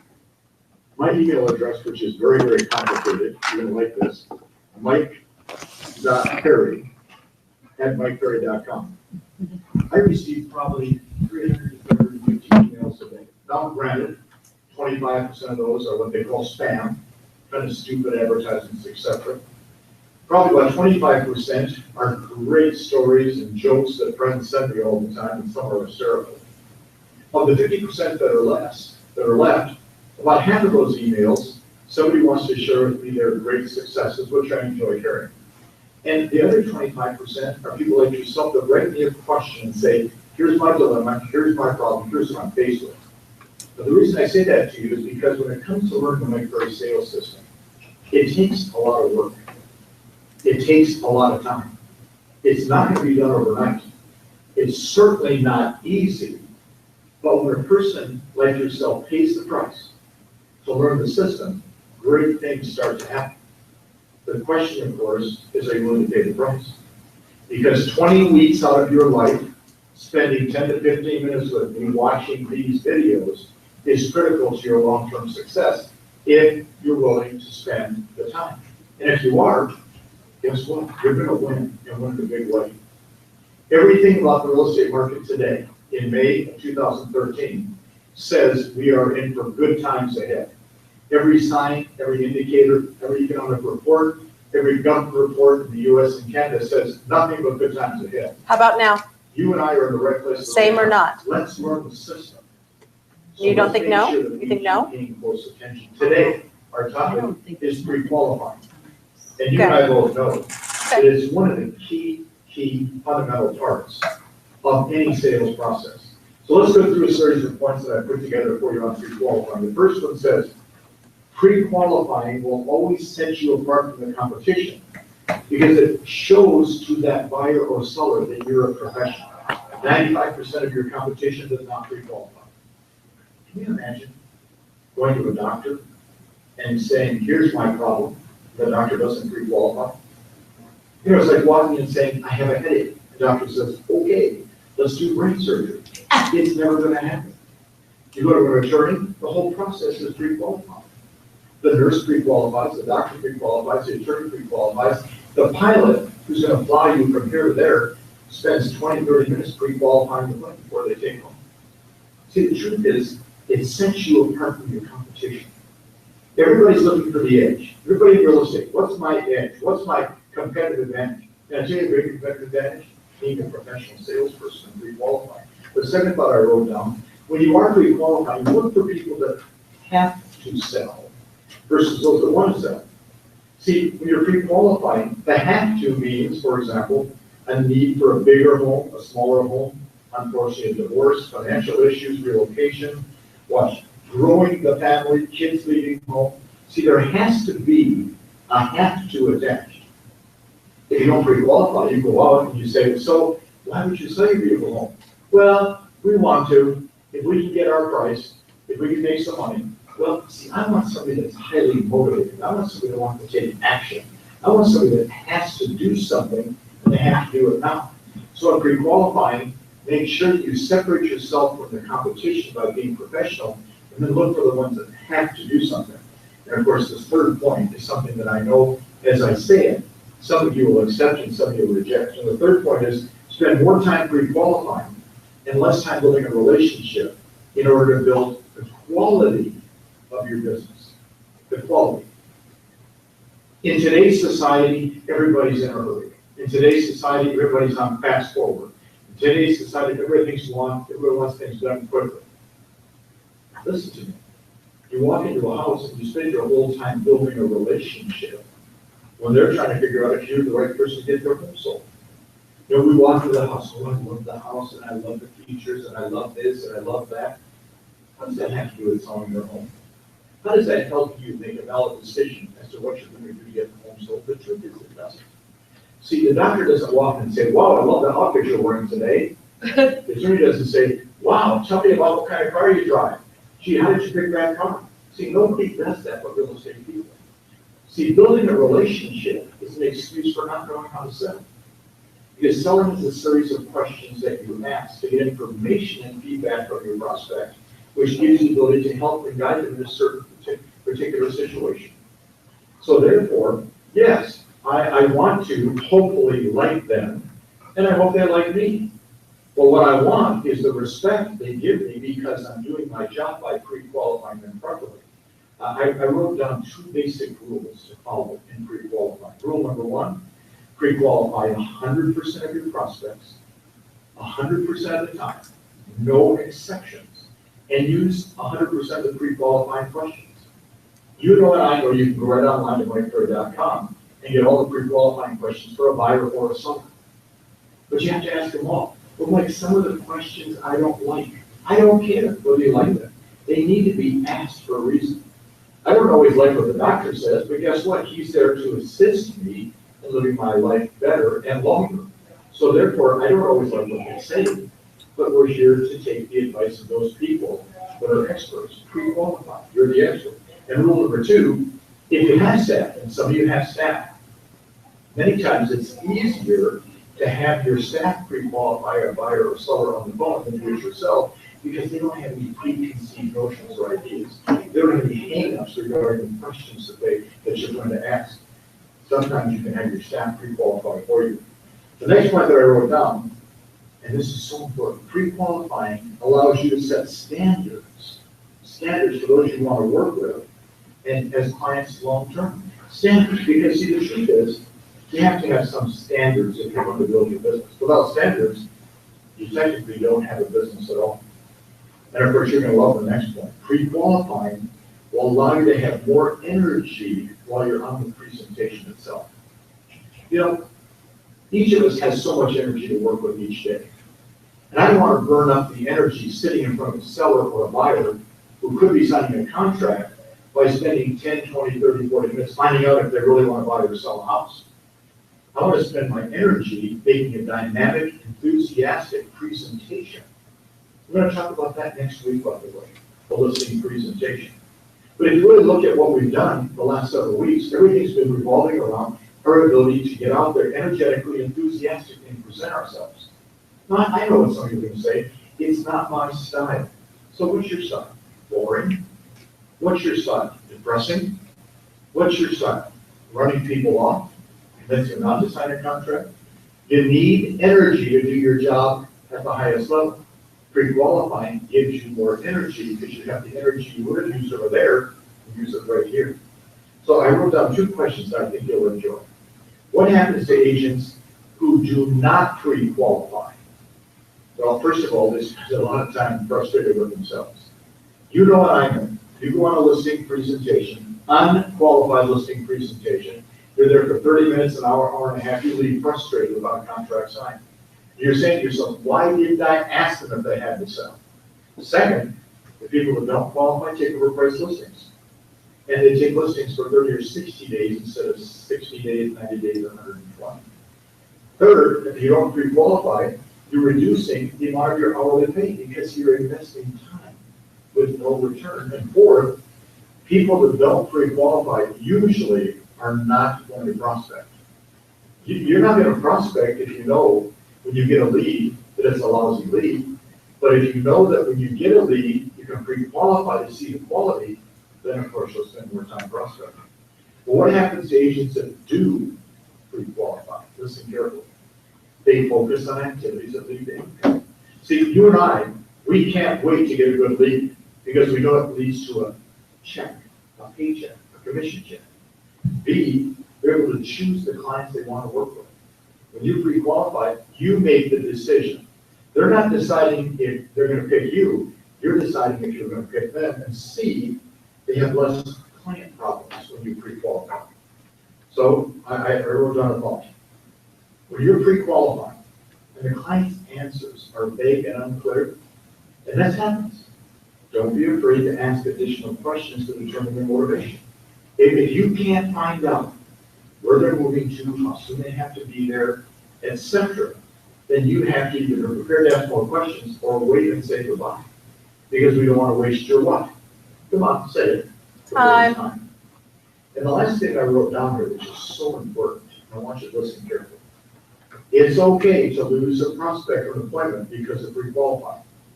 It's better to lose them during the pre-qualifying process than to waste a couple hours of your time sitting in front of them when they're going to sign a contract. You're going to lose sometimes, it's okay. You're going to have times when you're going to say to yourself, I'm not going on this presentation. I don't care how many top agents I talk to, and I get to talk to a lot of them. They all think the same thing. The reason they pre-qualified is so they don't waste their time. So here's a couple homework assignments if you're into doing your job. First, there's a voice audio you can click and download right now if you want. And listen to Donna Corner make a live pre-qualifying presentation in front of several thousand people at a one-on-one retreat. Second homework assignment, commit just to this week. Pre-qualify every single appointment that you have. Don't be afraid to cancel appointments. Obviously, third, keep prospecting and follow your schedule, and obviously email me if you need help. So my staff said, listen, attend one of 2 events in the next 60 days. In May, 22 to 24, in Anaheim, we're doing one of our productivity schools. If you haven't been to one, time to go. If you've been to one, time to go refresh. And then, of course, July 15th to 19th, here in the city of Las Vegas, we're doing our annual Superstar Retreat, which we obviously would like to have you there. Some of you I'm going to see throughout the months of May and June in your offices, that I'll be doing, again, this year, about 50 3-hour office presentations. If you're there, come up and say hello. Tell me what you like about my career TV, what you don't like. Email me with questions, and I'll look forward to seeing you next week. Have a great one. Okay, what'd you get out of that? I love him. What did he say? The first homework assignment was download an audio book by who? Donna Corner. Donna Corner. You can listen to it, and then you guys, there's so many of these on here, if you're interested. Where I is mean, it? Is that just on YouTube? just on YouTube. I was just looking at his website. And go to, where do you go on his website to get all the free stuff, guys? Anybody know? Hold on. Ladies. Okay. Coaching and training or services? Here, let me get there. You're gonna go to, under, he has it under services, no, not services.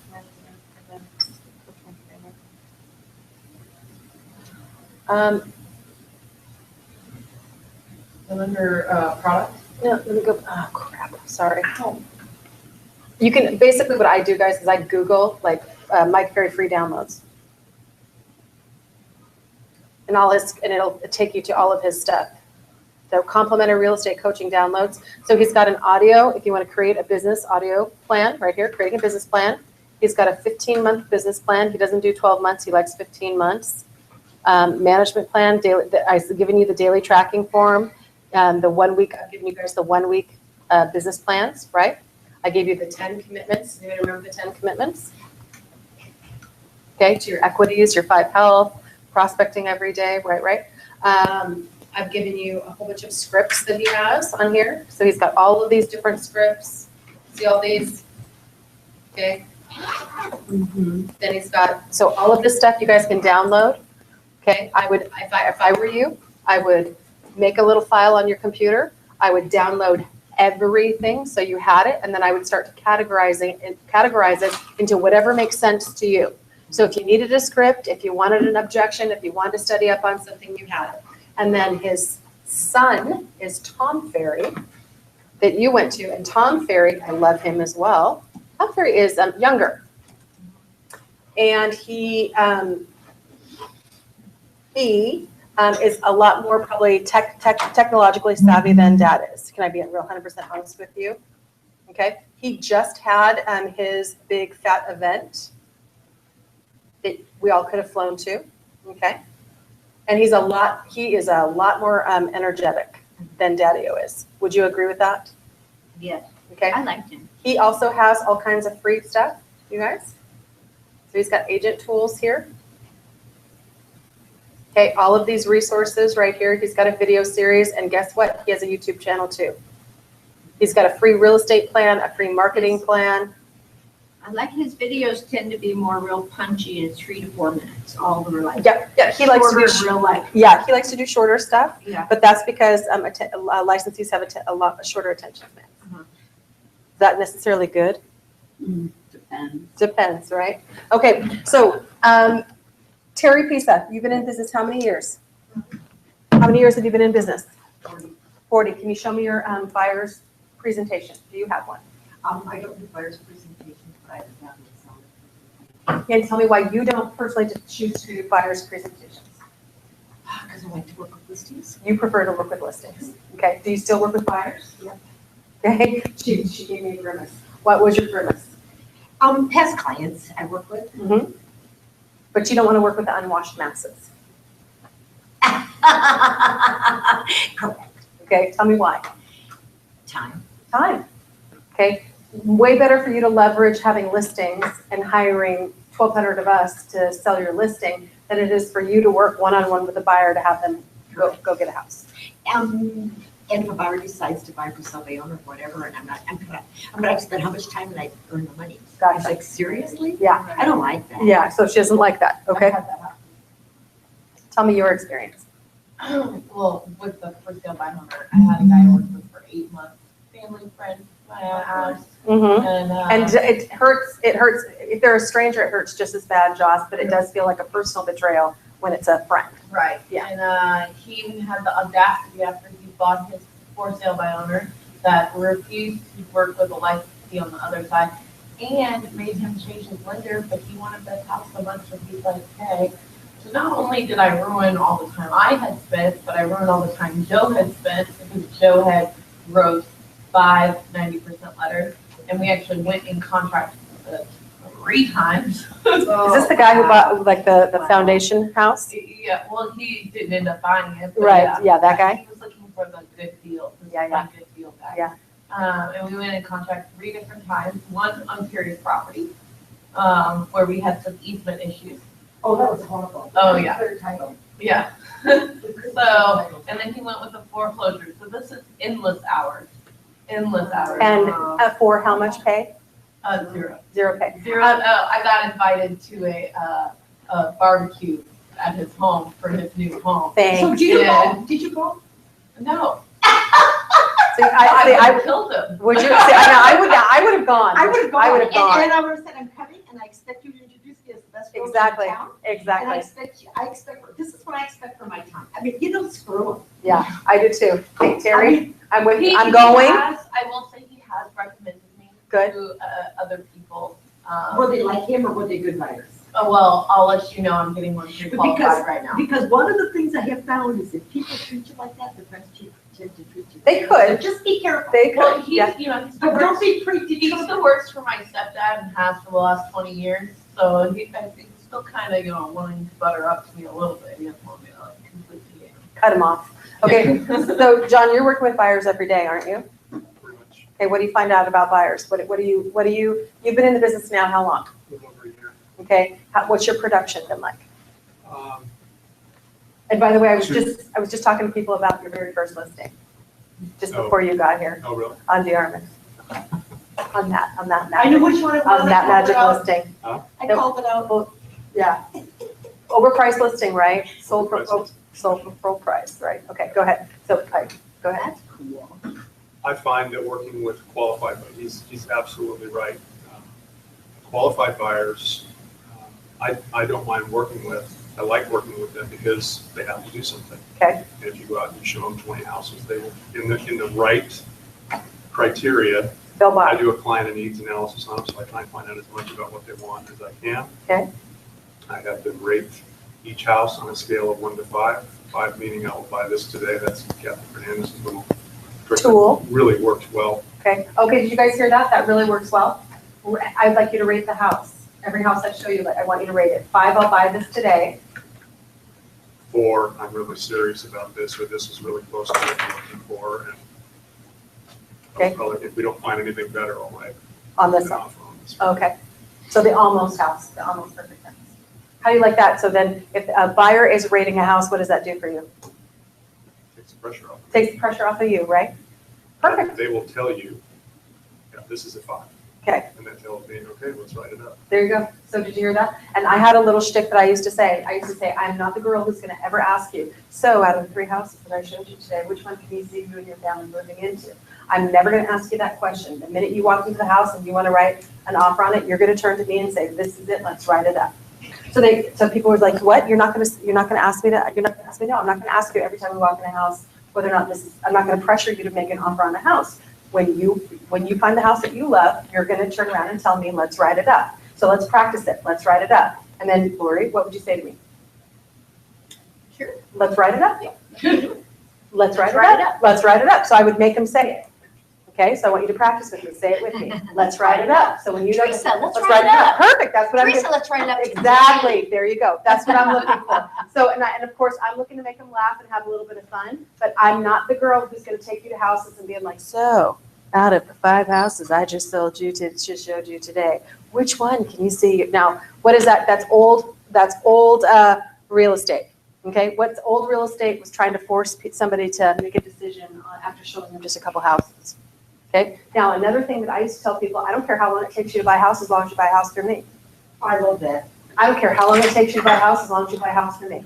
And I use that one as well. I've got one Yeah. client I've been working with for over a year. Yeah, I don't care. And I don't they care how just long it have takes you. found and they're so appreciative of my time now that Yeah. now they do full-on drive-bys of homes. Nice. And they'll even sometimes walk the land if they think that no one's home. Yeah. To see if they like it. before. There you go. But see, I absolutely, and I don't mind saying that out loud. You might feel like really uncomfortable saying that, but I would write that down. I don't care how long it takes you to buy a house as long as you buy it from me. Okay, what am I setting them up? You're letting them know that you're working for them Yeah. in their best interest. Yep. And they're not. They're not, pressured. It's not about a commission, it's not about pressure, but I am letting you know one thing. I'm letting you know if you buy a house through someone else, I'm gonna not be happy. And I probably have let those words come out of my house too. Yeah, if I found out that you bought it for sale by owner or you bought it through somebody else, I would not be happy. Now, some people, I'm sure, don't care about my happiness whatsoever, but that does kind of put something in their mind. What's it putting in their mind? Boundaries. Yeah. It's boundaries. Yeah. Waste my time. Don't waste my time and I won't waste yours. Okay? But I don't care. I really don't care how long it takes a buyer to buy a house as long as they use me. I really don't. Because my line of sight on my career is very, very, very long. The other thing that here's something that I started saying to buyers a long time ago, and they loved it. I'm like, Terry, I plan on selling you houses. I plan on selling your grandchildren houses. I plan on selling your children houses, your grandchildren houses, and their children houses. Because when you're one of my peeps, you're my peeps For life. And I'm your realtor for life. There you go. And I've had people, I had this for sale by owner, and a number of agents and licensees from our office called them, trying to get the listing. Yeah. I told Terry, please, when I list, I'll list with her. There you go. And I had licensees come back to me and go, holy cow. Yeah. I love it. Okay, but see what I'm saying? What am I telling them? Setting boundaries. Well, I'm telling you something. I'm telling you that I'm in real estate for a very long time. I'm not in real estate I'm not new and in this for a year. So I plan on selling, Lori, you a house, your children houses, and your grandchildren houses. So I'm in this for the long term. So whenever you buy a house, it's okay with me, as long as you buy a house from me. Is that okay with you? Then people will say, oh, okay, sure. So I'm actually, what am I letting them know? I'm in it for the long haul. I'm a professional, and I'm giving them an expectation. People, believe it or not, will rise to your expectations a lot of the times. If you say to somebody, I expect you to buy a house through me, guess what people sometimes will say? Now, some people out there will be like, yeah, okay, whatever. Some people will say, oh, okay, yeah, okay. It's setting boundaries. It's Yeah. setting rules, guidelines, boundaries, expectations. Well, and it's helping someone who really doesn't understand how we do business and are paid. They really don't get it, you guys. They have a job where when they go to work, they get paid. They don't get it that we go and do work and don't get paid for it. They just don't get it because that's not what they're experiencing in their world. So it's my job to tell them. It's my job to tell them how I'm paid, not their job to know. It's my job to tell them. Okay. And oh, by the way, I think the real estate market is doing a really good job. I'm going to these first-time homebuyer classes, and I said, does everyone understand in here when you're working with a real estate licensee what they're looking for from you? And they're like, well, tell us what? I'm like, does everybody understand how we're paid, first of all? Most people in there go, oh yeah, you guys are paid on commission. I'm like, well, what does that mean? That means when I'm working for you, I'm not paid unless and until you buy a house from me, and I don't get paid until your house closes or records. You know, they know closing, not recording, and it's irrespective. So I'm doing all this upfront work for you for nothing. You know, so then people, I don't know why that's doing that. I apologize. Me too. I don't know what the heck's going on with that. I'm having troubles with it today. So, John, do you have a buyer's presentation? Yes, Okay, what do you use as a buyer's presentation? I use the stats off of the .com? AlaskaRealestate.com. Okay, and what are you showing And I them? show them what does it cost to buy a house today. Oh, I love that. That's I my, use I like the pie chart. the pie chart. It talks about how much of the market is Okay. 350 to 400. Oh, So- he's actually using the stats in his buyer's presentation. I love it. And then I show them the market over the last year, and I show them the market over the last 5 to 10 years to show them how consistent it is, Okay. like when listings really start to come on. Okay, and equity progression. So you're also showing somebody what equity Yeah. progression looks like. And I use that chart that Okay. shows what the average price of a house has done over the last 15 years. Okay. Since 2000.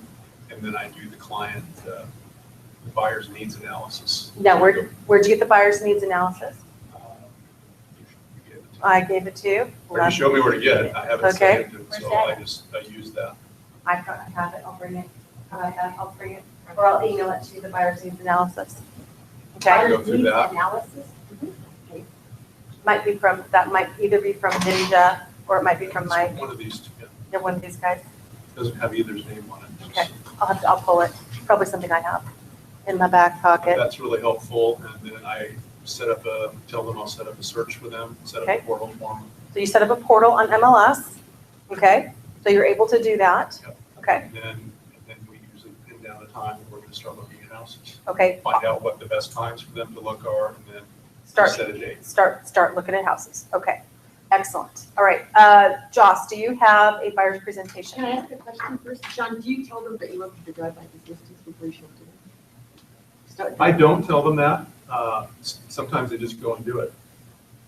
When they start looking at the portal, they'll start pulling stuff that they want to see, and usually if I'm working with a husband and wife, usually she goes and drives by and says, these are the ones I want to see. Yeah, I tell them during the. Yeah, save your time and. I tell them, because they go, I don't like the neighborhood, but that's why I want you to drive by. I haven't had to say it, but they go ahead and do They it. typically do. How about yourself? Do you have a buyer's presentation? I do not. Okay. I'm going to start developing one. As you know, everyone I've worked with has been. friends with Referral, family. yep. So I don't really, I haven't. So you haven't had to do anything like that? I haven't needed one. Okay. I guess that's why I don't have one. If they're not gonna, if they're not a referral. I'm not saying you have to have one. I like it, but I mean, I just. I mean, and I also don't work with buyers that haven't gotten pre-qualified either. So Okay. generally, I start off my buyer's presentation as have you filled out an application with home state, because that's our starting point. Oh, I love it. Once they do that, Jasmine's already, or Joe, or whoever they end up using, has already walked them through the, what they can afford, gone through their cost sheets. They kind of know that avenue, and then I take them through, well, how many bedrooms, how many bathrooms, are you okay with Mountain View? Mhm. Where would you like to live? Mhm. And so I'll show them probably, I would say about 15 properties before I'm like, okay, you need to start driving by first, and you need to start narrowing down your needs before I. Yeah, especially if you're doing the Valley to Anchorage. Right. That's And this is- amazing. Right, and like, he's a good friend, I've Sure. known him for 12 years, so I'm not, and he was one of the ones where he's a felon, so I didn't think he was gonna be able to get pre-qualified. He called me up and he's like, I'm tired of renting, I've got my 2 little girls and I wanna buy a home for them, can I? And I was like, to be honest, I don't know. Maybe, maybe not. Maybe, maybe not, you Yeah. need to go fill out, and, cause he's only been out for a year. Mhm. So I guess he just made that cutoff. He had, taxes for last year, and and he's got guaranteed employment, so, it was okay. But I didn't know. Okay. So he's really excited, but he doesn't know where to buy. He's a Valley boy, but he doesn't want his kids to be at home alone when he's commuting back and forth. Yeah, that would be rough. That would be rough, for sure. So, yeah. Okay. So he's- But you're starting everything with the lender point. Oh, yeah. You're rolling everything through the lender. Yeah, because there's no point. I mean, I should say I've had 2 buyers that I didn't know. One I picked up at an open house, and one with a referral from a friend. And I showed them 1 or 2 properties, and then once they showed interest, I was like, we really need to get you pre-qualified before we find a home that you love, and then you can't buy. Yeah. And both of them were way overqualified. That it just worked out. Good. That they were way overqualified, Great. and I didn't have to worry about it. That almost never happens. No, I You've know. met 2 golden unicorns. So Yeah. I make it a business proposition that if you would like to work with me, you have to go talk to a lender. That's my business proposition. If you want to work with me, you have to go to a lender. And if you're unwilling to go to a lender, that's no problem.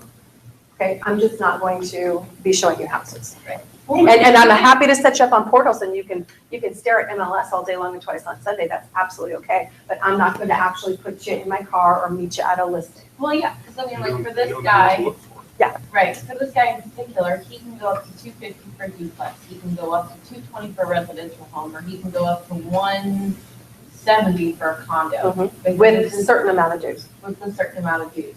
There is no way in heck I can look at him and tell him that he qualifies for these different types of amounts. And, I could have been showing him residential homes for 250, and there's no way I would know, or even a condo for 200, after knowing that he qualified for a home for 220. Nope.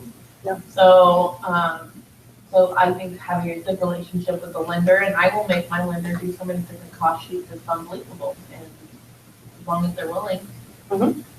And cost sheets are really critical for buyers, because one of the things, and then I also have an additional a 2-part conversation. I'm going to be asking for 2 checks from you. I'm gonna be asking you, you're gonna have to pay for a couple things. Are you ready, willing, and able to do that? What are the 2 things I have to ask them for? And what else? Home inspection. They have to pay for a home inspection. And if they don't, and people are shocked and amazed. Now, are home inspectors out there now taking credit cards? Yes. Yes. Yes, they are.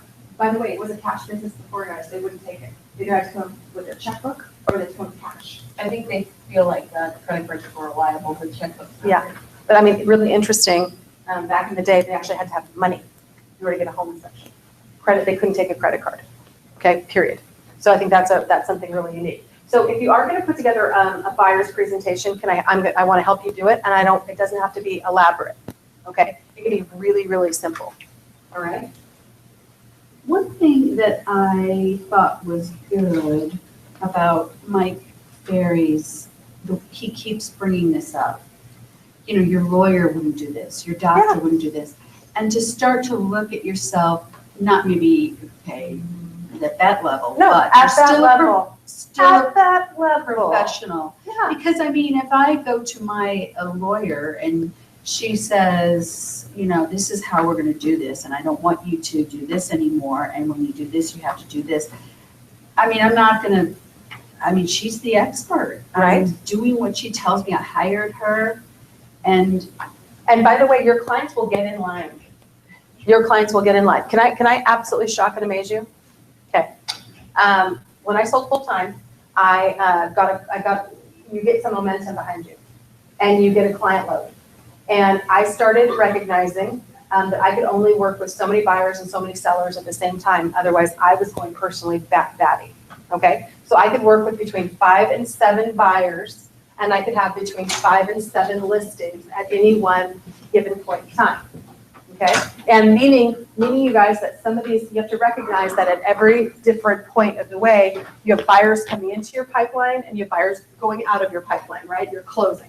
You have listings coming in your pipeline. Some listings don't sell, guys, so sometimes you have to have an inventory. And then some listings are selling and going out of your inventory. So the day that I recognized my limit was the day that I'm a person who can, if you call me, I know who you are, and I know your voice. But the day that I couldn't recognize people's voices anymore, I recognized that I was at what? I was totally at my limit. So I started saying to people, you know, I can't take on another client until, you know, I've got a waiting list right now. I can't take on any clients. Guess what started happening? Yeah, people said, I'll wait. I'm like, what are you talking about? No, I'll refer you to Jocelyn. Jocelyn's fantastic. I'll give you to John Wilson. John Wilson's great. I've got, and I always offered, always offered, do you have, you know, I would be happy to give you somebody who's probably better than I am, you know, who would be happy to work with you. Guess what they would say? No, I'll wait. When that actually happened, I was flabbergasted because I wouldn't wait for you in line at the movie. If you're late at the movie, I'm not waiting in line for you. Okay, I'm going in and getting a seat. Do you get me? I'm not that girl. I would have moved on. You know, if you're not available, I'm going to move on to somebody else. Okay? So there's probably 2 people in the world. But when somebody recommends you and they recommend you highly, what are you willing to do? You're willing to wait. Isn't that interesting? but it makes sense. I mean, if you find a good doctor, Yeah. like I said, a good attorney. But isn't that shocking and amazing in a sales business that somebody would wait for you to get off your dime? Then I started saying, and people would then start calling and saying, hey, Teresa, I know you only take a certain amount of buyers and a certain amount of sellers. Do you have, could you and I, and then all of a sudden I was like, oh my God, that's genius. I created a demand that I didn't know that I could create. Is that genius? That's genius. And I did that on accident, my friends. That was not on purpose. Because if I'd have known that, the day I started, guess what I would have started to say? I have a waiting list. I would have started to say that today. I have a waiting list of buyers right now. I have a waiting list of sellers. Are you listening to me, John? Are you putting that in your little, are you processing that? Can you imagine creating demand for yourself? Isn't that amazing? Okay. So, But always give them options. If you can't win it, Yeah. somebody great Yeah. that can help you. yeah, absolutely. Okay, so I'm going to show you what I consider to be, remember yesterday we were talking about marketing. I'm going to show you somebody, and I have her permission to do so, who I think, let's see it in writing, right here. Who does, I think, the absolute, she's your gold standard. And when she's working with a buyer or she's working with a seller, this is your gold standard, okay? So she has a buyer's, this is just her buyer's presentation. She has another notebook that's equally her seller's presentation. Do you see this? Yeah, she's amazing. Okay. Because she's And then remember what I talked to you about marketing? What are you gonna, I brought some of Jan's marketing pieces, okay? What do you see about Jan's marketing stuff? Face all over everything. It's all colored coordinated. She's branded herself. She chose a brand, she's sticking with it, and she's branding herself. And she's probably the person who epitomizes over the life of your career, this is where you're trying to get to. You're trying to create your own brand. Check out, remember I was talking to you about the back of business cards? Check out the back of her business card. And then again, what do you notice about all her stuff? All her stuff looks like all her stuff, looks like all her stuff. She's created a brand. Okay? She's created a brand. You see where I'm going? So, and a buyer's presentation, why don't you go ahead and take a look through here. Now, she also has a website. Oh, God. And all of this stuff is on the website. Have I met her? Does she come to, does she come to meetings on Tuesdays? Yes, she does. She normally sits right there. Yes, she does. Oh, she's got longer hair now. Yes, she does. Okay, I know who that is. Okay. Yes, she does. She's a super sweetheart. Yes, she is. Okay, yep, I know who that, yep. Okay. So one of the things you guys can peruse in your own time is her website. And guess what's on her website, guys? janrednall.com.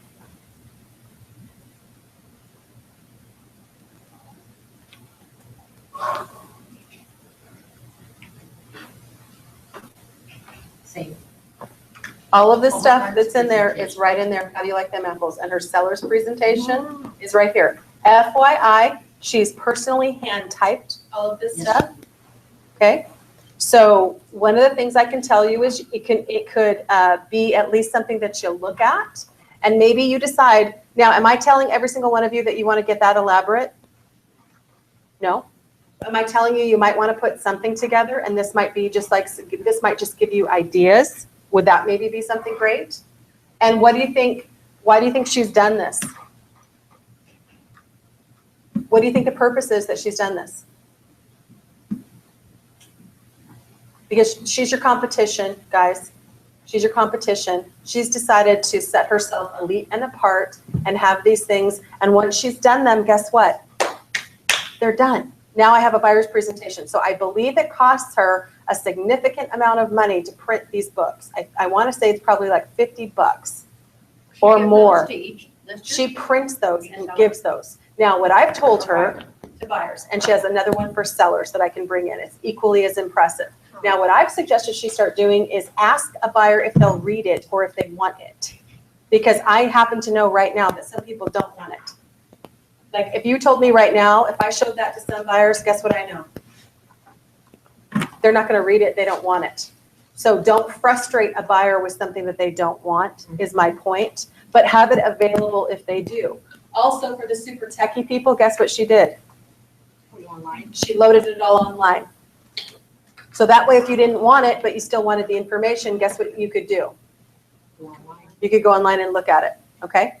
So, and this could just give you guys, this could give you an idea of what you might want to put in one. Now, am I telling you to go out and do something that's elaborate?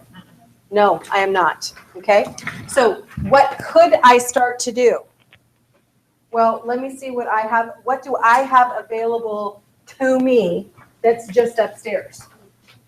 Okay, well, number one, I have these lovely Jack White folders, right? Where I can put my business card inside them. Okay, what others? Now, I could actually start loading some other stuff in here. So what did John tell you that he puts in his? Stats. Okay, stats. He does that. What does a home in Anchorage cost today? He does that. He does that. What else? Buyer's needs analysis. Okay, he has a little buyer's needs analysis that I gave him. I gotta go find it. Okay, here's some other stuff that you guys can do. What is this stuff upstairs? These things are upstairs. They're already in all of our production rooms. Have you guys ever like opened up to see our brochures and stuff that we have Yeah. available? I did that on my first.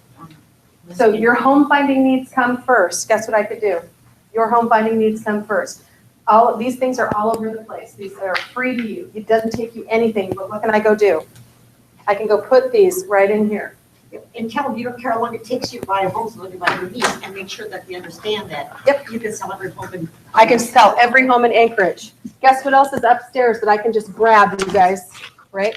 I just want you to know you can grab it. So upstairs there is, there's some home inspector, has some pamphlets and stuff. And am I telling you gotta use this guy? No, I'm just showing you what could I put in here. Okay, upstairs there's, we were talking about HSA warranties. This is talking about the 7-star upgrade. This is only available to a buyer, right? So what can I do? All right, see what I've just done? How easy and simple is this? What else should go in here? Oh, there we go. Thank you for saying that. Okay, watch this. What's in our buyers? We have these buyers residential packages upstairs, you guys. These are available to you. So is that what you're considering a buyer's presentation for selling? It could be. That's what I'm saying. You don't have, I have one. you don't have to overthink this. You could make it a little bit simpler, but you could do something nice though, like put your business card in here. Yeah, okay, so I have that. Okay, Yeah, cool. I just didn't call it a presentation. That's okay. And I'm not saying you have to. I'm just trying to help you get something together. Right. And then maybe maybe while you're doing other things or you don't have a lot of business going on, take a look at what Jan's got going on and see if that really isn't something that you might want to consider. Maybe you do want to move to having notebooks that are professionally printed, but maybe not. So what other kinds of things can I put in there? MLS map.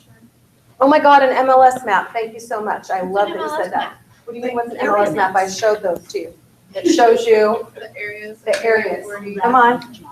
Yes, laugh at her. That's not funny. What do you mean, what's an MLS map? That she's I would love to get a brief response, is what I'm laughing. What do you mean? What do you mean? Yeah, do you like that? Do you like how she blamed it on me? Oh, you might I know. It was all you. We have to feel free to ask any questions, even if they seem silly. Okay, I'll go with that. It's a I'll go chuckle. with that. Make everyone chuckle. Okay, absolutely. So where do I find maps?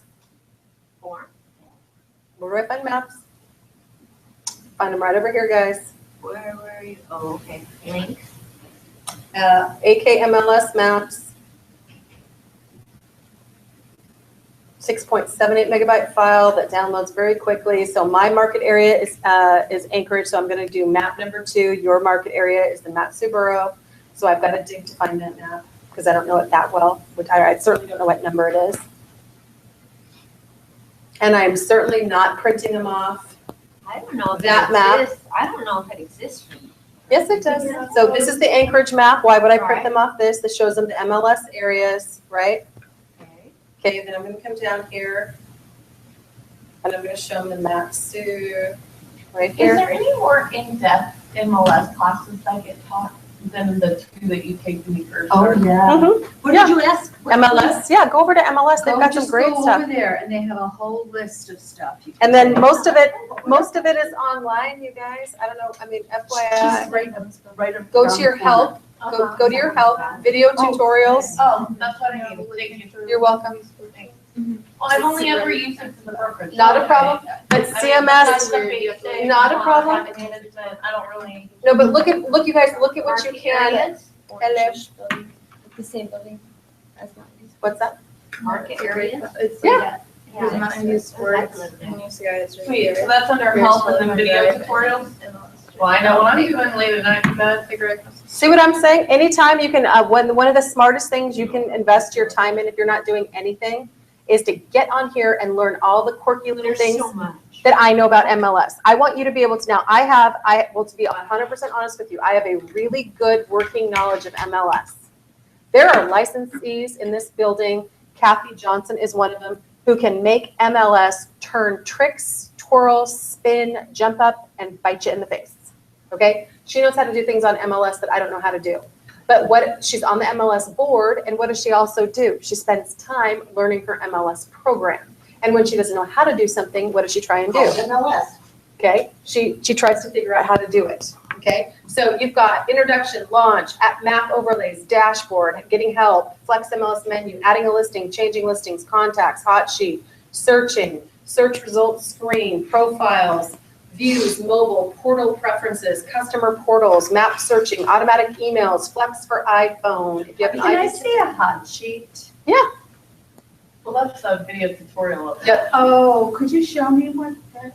Do you want to see the video tutorial? No, just what it is. Oh, sure, of course, I'm happy to. Give me a sec. Let me click out of here. Okay, so you go under daily functions, and the first one is hot sheet. Let me close this down. So it's going to run a 24-hour hot sheet. Most people who are really working and doing a lot of business sometimes are on a hot sheet multiple times a day because now Flex pushes live. Does everybody understand what I'm It's every saying? 15 minutes or something. Yeah, like that, so it's right? awesome. I mean, Wow. so it used to be that they only used to do an upload the new listings 24 hours. Now they're blasting them out live. So your hot sheet in the morning will look different than your hot sheet in the afternoon, will look different than your hot sheet in the evening.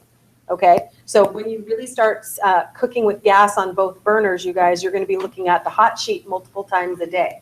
So I typically, I'm just saying, me, Teresa J. Block, personally, I typically go, I'm only interested in the Anchorage area, which is area 5 to 45, and I typically am only really interested in the first 4, which is residential, condo, vacant land, and multifamily. Would that be okay with you? These are the only ones I'm really interested in. Okay, then I'm going to say run a 24-hour hot sheet. I'm not going to select all because I'm not working with people in commercial real estate. I'm not looking at leases because I don't care. So one of the things I could tell you is don't clutter your mind with useless crap. Only put good information in your mind. So number one thing that I care about are what are the new listings from the last time for 24 hours ago. I absolutely care about new listings. And every morning when I wake up, before I feed my dogs, I'm on the computer, I pull up Flex, I pull up the hot sheet. Why would I do that? And I'm not selling against you right now.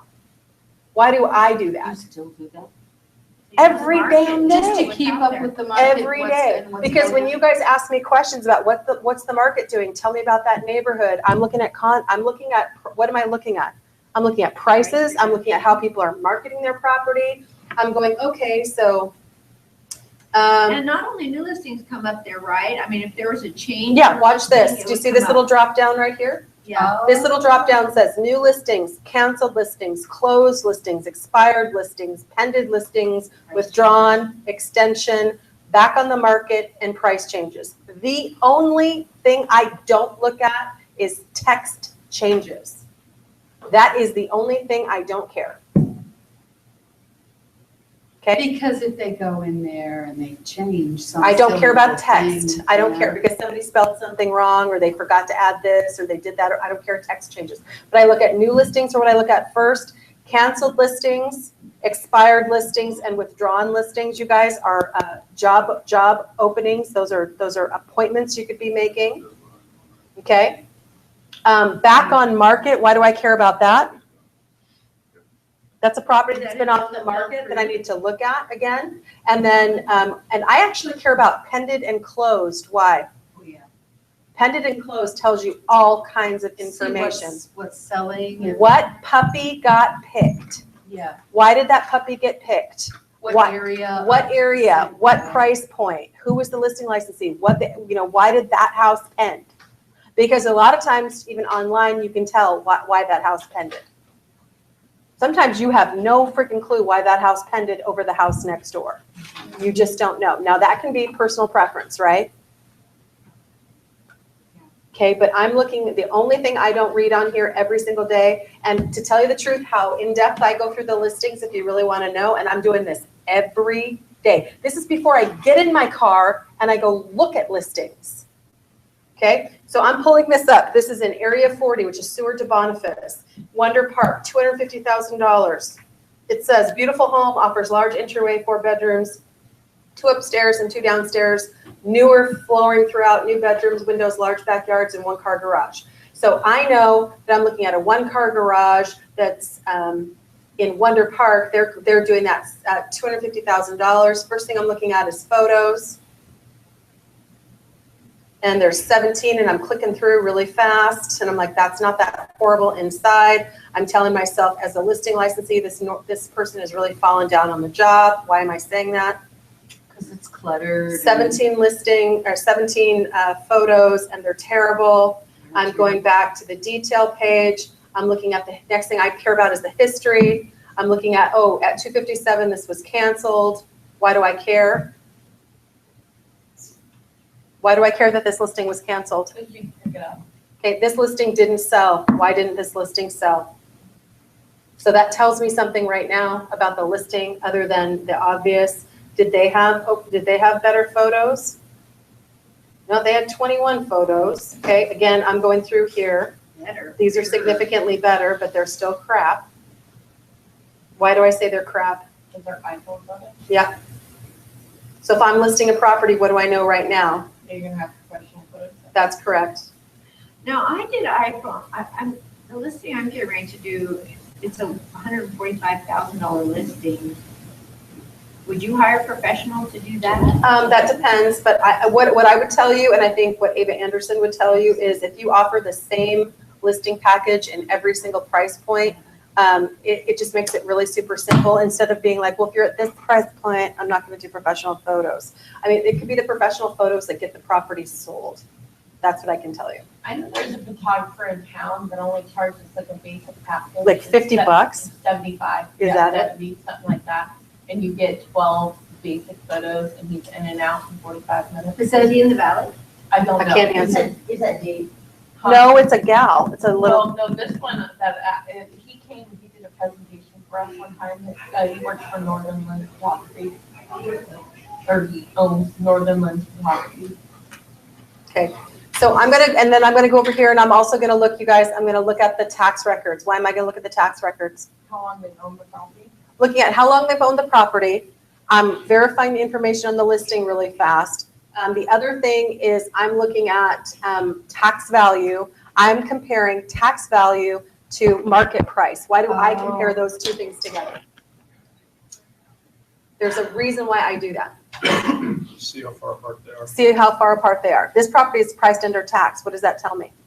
It's distressed. Could be a distressed property. Most people will use the tax value at least as a basis of proof for selling, getting a price point on a house, you guys. Most sellers will not sell under tax value, the amount of money they're taxed on the property. So it tells you something. It gives me- It's in a bad area. No, it's it gives me a baseline. It tells me something, okay? Are we in new listings? This is just new listings. So which one are you on? I was on East Fifth. East Fifth, okay?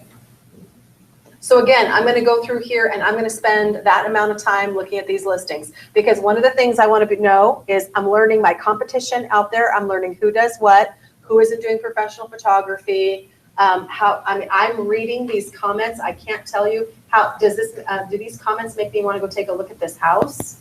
Do they tell me anything about this house? Do you see what I'm saying? A beautiful home offers large entryway. Is that what I want to lead with? House has a large entryway. Is that something that's going to get somebody in? Depends. It could. If it's a butt bumper entry, it looks like a butt bumper entry. No, that's not going to be a butt bumper entry. That's not a split. That's not a split. 4 bedrooms upstairs, 2 downstairs, newer. How it looks like it's, I like the fact that it's got a big entry. See, that's not calling my name. I'm just telling you, for me, when I'm reading listings, I'm reading this verbiage, and I'm finding out whether or not it entices me to want to come into the house. Saying that you have a large entryway is not something that entices me to go look at a house. What are some things you would say? The kitchen, if it's nice. Yeah, the kitchen, the kitchen has been updated, you Master guys. suite. Yeah, something. Come Whatever take it it, come bring your buyers by. Whatever's focal point, whatever the focal point Yeah. is of the home, that's what you're. Yeah, but it's not- The entryway is the focal point of the home. Yeah. A great big backyard. There you go. That's the focal point of the home, that's the focal point of the home, whatever the selling point is. I have a hard time with the. If it doesn't have a master suite, then obviously you wouldn't put master suite in there. Yeah, but here's what I'm saying. You have an opportunity every single day Right. to immerse yourself in language. I do. So to read and if you ever, see somebody or you see some language that somebody's written, what do? Copy it. I copy it. Andy Griffith was so funny. She said, Terry, whenever I need words, I portfolio listings. I go, God. Well, why not? We all steal from one another. The laziest thing I ever see that people do, and that always torques me off, is you just copy the crap that the person who wrote it before you did. Because we're all looking at the history. All of us are looking at the history. So if you did some just crappy copy job, what do I think about you right now?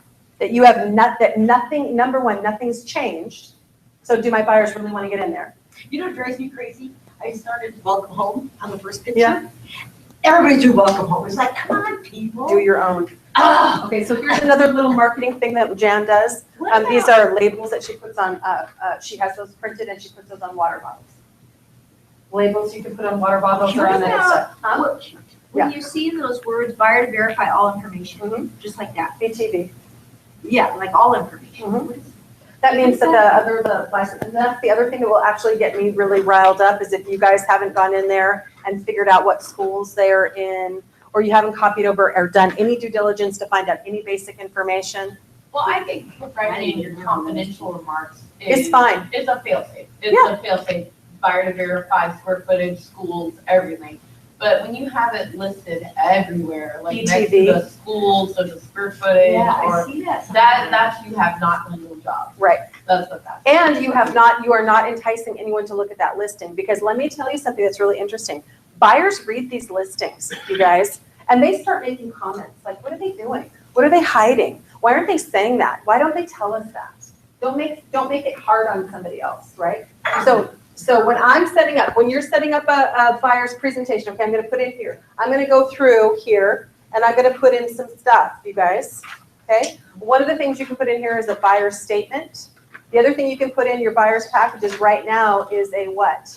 Buyer's representation agreement. Now you may not, by the way, you might just include it in here and they might just fill it out for you. Wouldn't that shock and amaze you?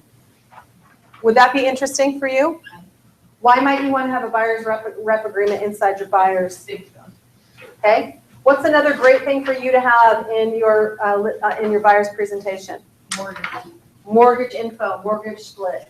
Okay. All right. Anything, disclosure of conflicts of interest. The HSA home warranty. How about these two little beautiful pieces of paper? One is the home inspection process. Okay, this stuff is done for you. All you gotta do is a buyer's package and put it. you totally could, but there's documents in here that they don't need to see. Okay. You know, so I'm just saying, why don't you pull out the ones that actually pertain to them? So wouldn't you agree that a buyer, like reading about a home warranty might be good? Okay. I'm gonna maybe put in here. I've got them. That's a plus. There you go. These are lovely, and we print them out in color, you guys. This is brand new. There used to be that booklet, the lead-based paint. I might just put in there again. So this is so simple to do. You don't have to overthink it. But what if you just had 3 or 4 of them with your business card ready to go? Wouldn't that at least make you feel better? Yep. Like, I just got this done. This is done. Now, I may never get to that level. I may never get to Jan's level. I'm not so, well, whatever. Sure, I agree. For me, that buyer's packet is a little overbearing, overbearing. Like, I feel like if I looked at that, I would get to the first page and I'm like, oh my God, there's so many. I'll never buy a home again as long as. There's so much information. And some people really like that. Yes. And other people, it overwhelms them. There you go. But having nothing is a problem for me. Right. No, I agree with that. Yeah. And I like that she has it online. I am the type of person that would much rather go by category and click a link. Or read what I'm interested in. And read what you're interested in. I do really, really enjoy her seller's package though. There's nothing that I enjoy more than going into a listing that has a package in there for your seller that talks to have the as-built and has the property disclosed. That is correct. The takeaway house book. Yeah. Yeah, well, and not necessarily takeaway, like they'll take it and leave it there. Sometimes they leave. Oh, so you're talking her house book, she puts in her house. I'm talking about the binder. Home book, the home book, The home yeah. book she puts at her property that has the pictures of the property, it's got information that doesn't necessarily need to go on MLS. That's what I enjoy, and there are very few realtors Let's continue to do that. that can. And how could you set yourself apart right now? No, I completely agree. Yeah, If I have a absolutely. listing, I'm gonna have one. Okay, so this is how difficult putting a buyer's presentation is together, guys. Then the other thing that I could do is I could just pull listings and I could just stick it in here with my business cards. Okay, or whatever else. And if you have any other like amazing thing that you find, or if you've got some things that are just for VA buyers, I do have stuff just for VA buyers. You see what I'm saying? So I think people make this way more complicated than it is. But I think having nothing I mean, if you told me, if I knew that there are buyer's presentations out there and some of them are quite elaborate and you're not showing me anything, I think not very great things. Now, maybe your relationship happens organically, that could be, but these just aren't that hard to put together, okay? And you're getting some really good things, okay, that you can just see, okay? So what is your value to a buyer? What is your value to a buyer? You can get them into homes. Okay, A number one, can I tell you the most valuable thing that, the difference between you and everybody else? I have the magic key to get you in the listing. You need me. You need me. I am licensed. I have the key to get it in the house. And if the house is listed, you can't get in without me. Would you all agree? Yeah. So by the mere fact that you have the magic key or the magic phone or the magic app, whatever you want to call it, they need me. Okay, so and by the way, if a property is listed, they're going to use an agent. Land the plane. It could be you or somebody else. I want it to be me. Okay, so what's my value proposition for a buyer? Number one, buyers need you. They need you. Why do they need you? They need you desperately. See the home. See the house. What else? Together the contract. Oh, the contract. Okay. Negotiate the contract. Negotiate. Work through the inspections. Okay, you get them repairs, right? Get them repairs, right? Negotiate repairs on their behalf because they can't do it on their own. Interpret things. Help them out. Okay, we have superior skill sets and knowledge in homes and in the process. We're the experts. We know what's going on. And even if you're not the expert, who can you go talk to? The expert. An expert, okay? What if you come up with a title issue? Who am I talking to? Title examiner, right? Right, what if I come up with a mortgage issue? Who am I talking to? Lender. See, I've got all these people are in my very back pocket, okay? So creating a buyer presentation, I just put together one super quickly, utilizing documentation that's already upstairs, ready and waiting for you. And I showed you what I consider to be the absolute gold standard. Okay, now, and I'm never telling you that that's where you have to go, but I am telling you that you've got some fierce competitors who that's their level. That's what you're competing against, FYI. Not that you can't beat that competition, but there's people out there right now that that's what they're giving a buyer. And you're giving them, just saying, okay? Okay, how do you effectively show property? What do you do? When you go in with a buyer, what do you do when you walk in? So my job is right now is to open the door. So how am I showing them property? Are you a tour guide? Are you like, and this is the kitchen? It depends on your client. Depends on your client. So what you doing? Can I, even though I haven't, can I give you a good guess? Yes. I suppose that I would, prep the person first, we're gonna go see these today. This is a 3-bedroom, this is a 4-bedroom and stuff. And then just kind of as you're opening the door, start giving them a little bit of information about the house, like so they know you've been there, or you. Well, you probably have not been there. Most of us have not been in the house. Or that you researched it enough to know, like you don't walk in and go, oh wow, you know what I mean? Like most of the time you walk in and I'm being honest with you, you would think, I wish people would be reading listings before they're showing property. But John, are you reading all the listings or are you just setting up listing appointments and walking in and discovering the horror together? I've read through the listing. You have read through the listing. By the time that I've gotten, By the time you've gotten there? by the time I'm going in the door. You know, that makes me so happy to hear that. You have no idea. My heart just went pitter pat. Like, oh. But yes, so in other words, try to get them to understand that you have read the listing, what this home is all about, remind them of the price or something. I mean, just speaking. Good. That's a sign for me to be quiet. No, that's a sign. I get it. Why sometimes, I mean, if you have never been in that area, just to do a drive-by, because You there's might. things you could disqualify, know your buyer wouldn't want to look at it, because Yeah. you know them, and you know that there's a junkyard across the street. Yeah, I mean, yes, of course. We're also not supposed to judge, right? Or just I mean- people from. I mean, we're not supposed to talk down about neighborhoods, but like literally if somebody told me I don't want to be next to XYZ and the property was next to XYZ, then that would be a property that wouldn't fit their criteria. And then you could literally say, just so you know, I went and drove by this property, and this property, and they didn't meet your criteria. Literally, if you guys were doing if you were doing your job and you were going through and looking at listings, a lot of these houses you might have been in, or if you have buyers that are in these price points, because I mean, really, if there's 30 houses, and I'm pulling a number out of my hat, I'm not saying there are. If there's 30 houses on the market between 250 and 300,000, shouldn't you have been in every single one of them? I mean, in reality, shouldn't you, as a real estate professional, have been in all of them? Because isn't that your inventory, and aren't you supposed to know the inventory? Just asking a question.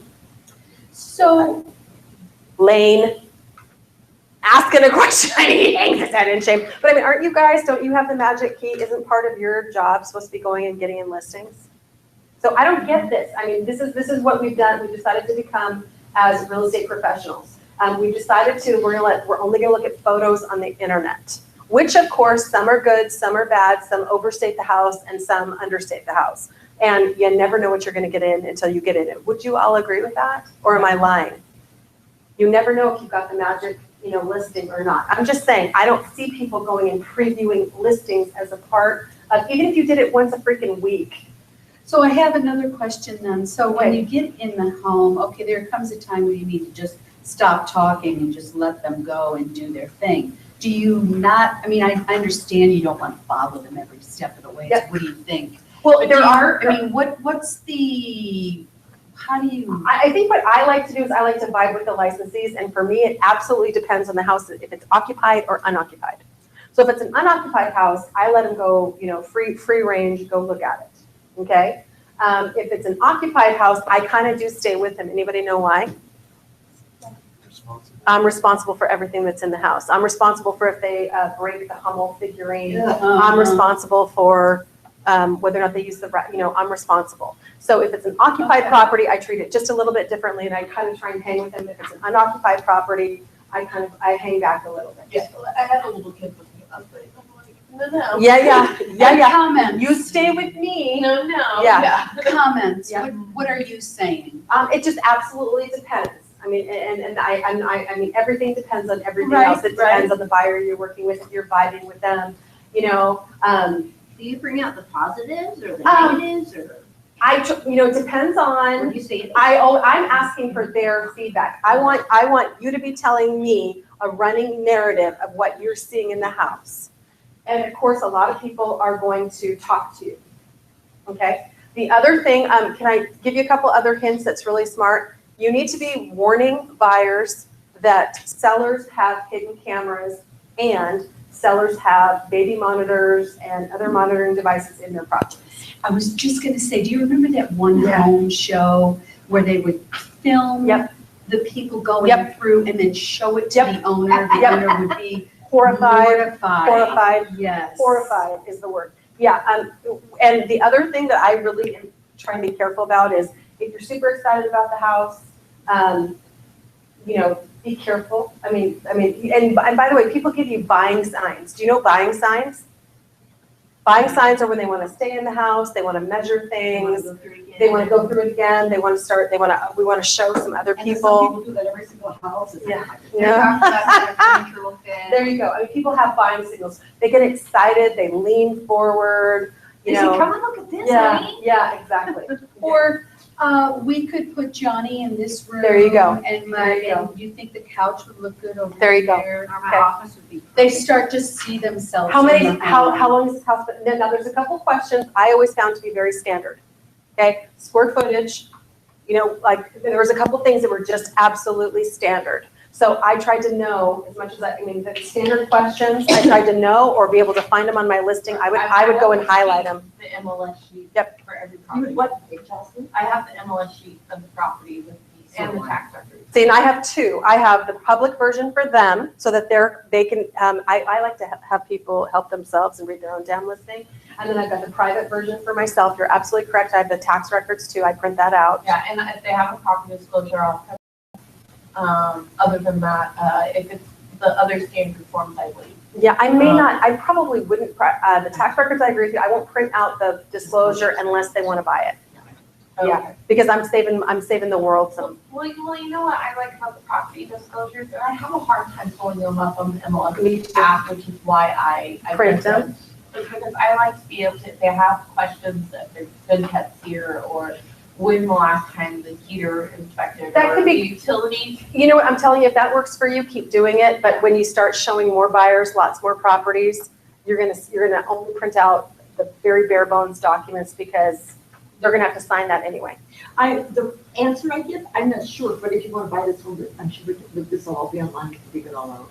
Or we're gonna receive it, or let me call the listing, And like, maybe it's just that I'm not so familiar with properties yet, that I don't know the ages of, Sure, it's on the you know, listing. like, Oh, well, yes, but I'm saying, like, you don't know the age of the, furnace and Not things your like job. that. Not saying it's my job, but I like to give some information. I'm not gonna say if it's working or not working, but if, I would like to be able to tell them if it's 30 years old or if it's, 5 years old. I would think you can only say, I don't know, just so many times before you start losing a little credibility. yeah, I think, If you're interested in buying this home, we can dig further into all this detailed information.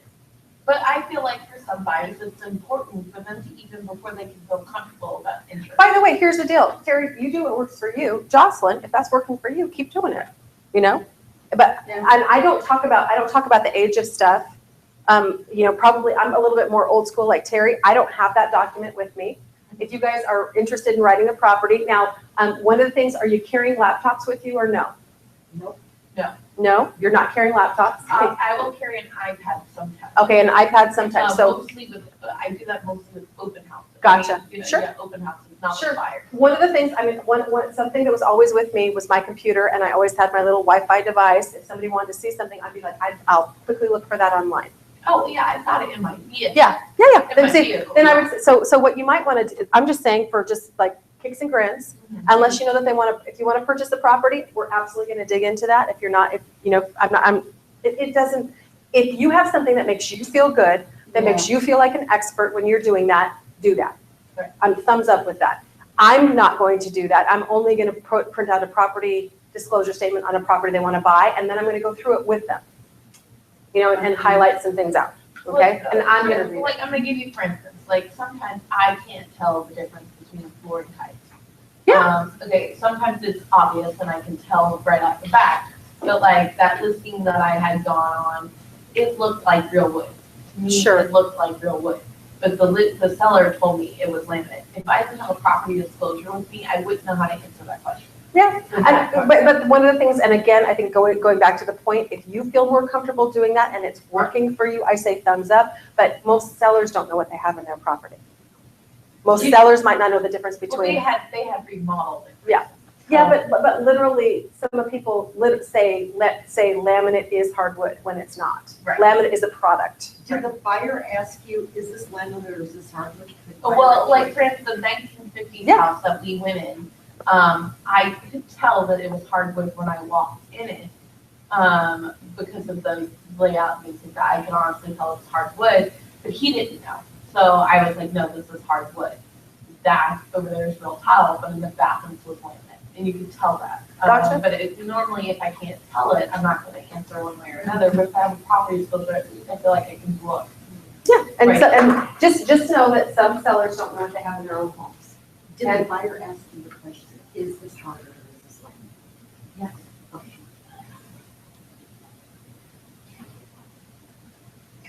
Ask it. Yeah, I think you're right, because there's some things in my house I'd have to go, Yeah, and by the way, I know, people think I have tile in my house and it's not tile. And I know it's not tile, but only because I'm the one who paid to get it put in, but it's not tile. Okay? But it looks like it. It right? looks like it, but Vinyl? it's not. No, mine is actually laminate flooring that looks like tile, but it is not tile. I reached down and scratched. it. Yeah, mine has grout in it. So you need to know. You can feel it. Grout. I've seen Yeah, that stuff. yeah. I've seen that. Yeah. That's cool stuff. It's cool stuff, but nobody knows but me. Nobody knows but me. There's a song. Okay. What? Oh, sorry. What? Okay. What's the, yeah, Where'd you get it? from Decor Porn. Don Castle at Decor Flooring. He's one of my favorite places to go. On Okay. Minnesota, on Minnesota. On Minnesota. Oh my God, my parents have gone there. I've 50 I've years. gone there for I don't know how many years, and they'll do you a great deal. So you're this, a couple things I think that is really important that buyers miss is that you can show them any property that's on the market. Any property that's on the market, it doesn't matter what color sign is in the front yard. It doesn't even matter if it's a for sale by owner. You can negotiate, and you're happy to negotiate, okay? Things that you might want to put are, who's doing CMAs on, are you doing a CMA on the property when somebody wants to make an offer on it? Yes. Oh, good. Oh, that makes me so happy. Why do I want you doing CMAs before you write an offer? So you know that your buyer is paying good money for that house and it's not overpriced, you know. I'm finding more and more that's an old school trick that we started doing for buyers probably, and now buyers are expecting it. And if you don't do CMAs for them on a house, they think there's something wrong with you. So FYI, know that buyers out there are going to ask you for a CMA on the house that they're making an offer on. Okay, and if you're not comfortable and competent, we're going to be going over CMAs. We're going to spend a good time on CMAs. I promise. How do you help protect a buyer's interest? That's one way. What else? How you rate the offer. How you write the offer, protecting them, making sure they get a home inspection. Wouldn't you agree? Talking about the opportunity they have for a home warranty, right? That's over and above. You know, you're negotiating, your market knowledge, you know, your market knowledge can be like a formidable weapon. The statistics you're providing them that help you proof your offer or not offer. Knowing now that you've done listings and you've been working with buyers, don't you feel a lot more confident when you're talking to a buyer about saying, look, I know that you want $50,000 in closing costs, or you want to write a lowball offer, but what can I tell you? You know, I'm working with sellers right now. How does the seller receive that information? I just tell you, I'm going to represent you, but we want this to be a win-win. Nice. We want this to be a win-win. And the sellers, knowing what I know about sellers at this point, they're going to either reject or at the very least counter this offer. So Right. Be prepared for that. Be prepared for that. And I try and save time by writing realistic offers that I think people are going to accept. Okay, the other thing that's really hard, this is a tough one, you guys, this one. If you really are good at your job, if I'm really good at my job, I probably know what house they're gonna buy. Would you agree with me? Yeah. When you're really good, you know what house they're gonna buy. And I used to make this horrible mistake. Are you ready? I used to take them to the Golden Unicorn first and then take them on what I used to call it the rundown disco tour of Anchorage, okay? I'd be like, see, I found your house. Okay, guess what I had to learn how to do? Do the run of the disco first and then do. Or I needed to strategically place that house on my tour and not have that be the first house they saw or typically the last house they saw. If I showed it to them first, they were confused. If I showed it to them last, They feel kind. they were not, probably not just conned, but no, they literally thought that there were more better houses out there because, oh my God, the last one we saw was so great, so there's got to be more better. So I had to learn how to strategically place that house. I had to show them a couple of good, better, best, Do you see that? So I had to learn how to strategically place houses on tour. So I could quickly go through and be like, everything that they've told me, everything that they've said about themselves, this is probably the house that they're most likely going to, if every single word that they told me was golden and true, this is if I just am looking at it objectively, that's the one that they probably would make an offer on.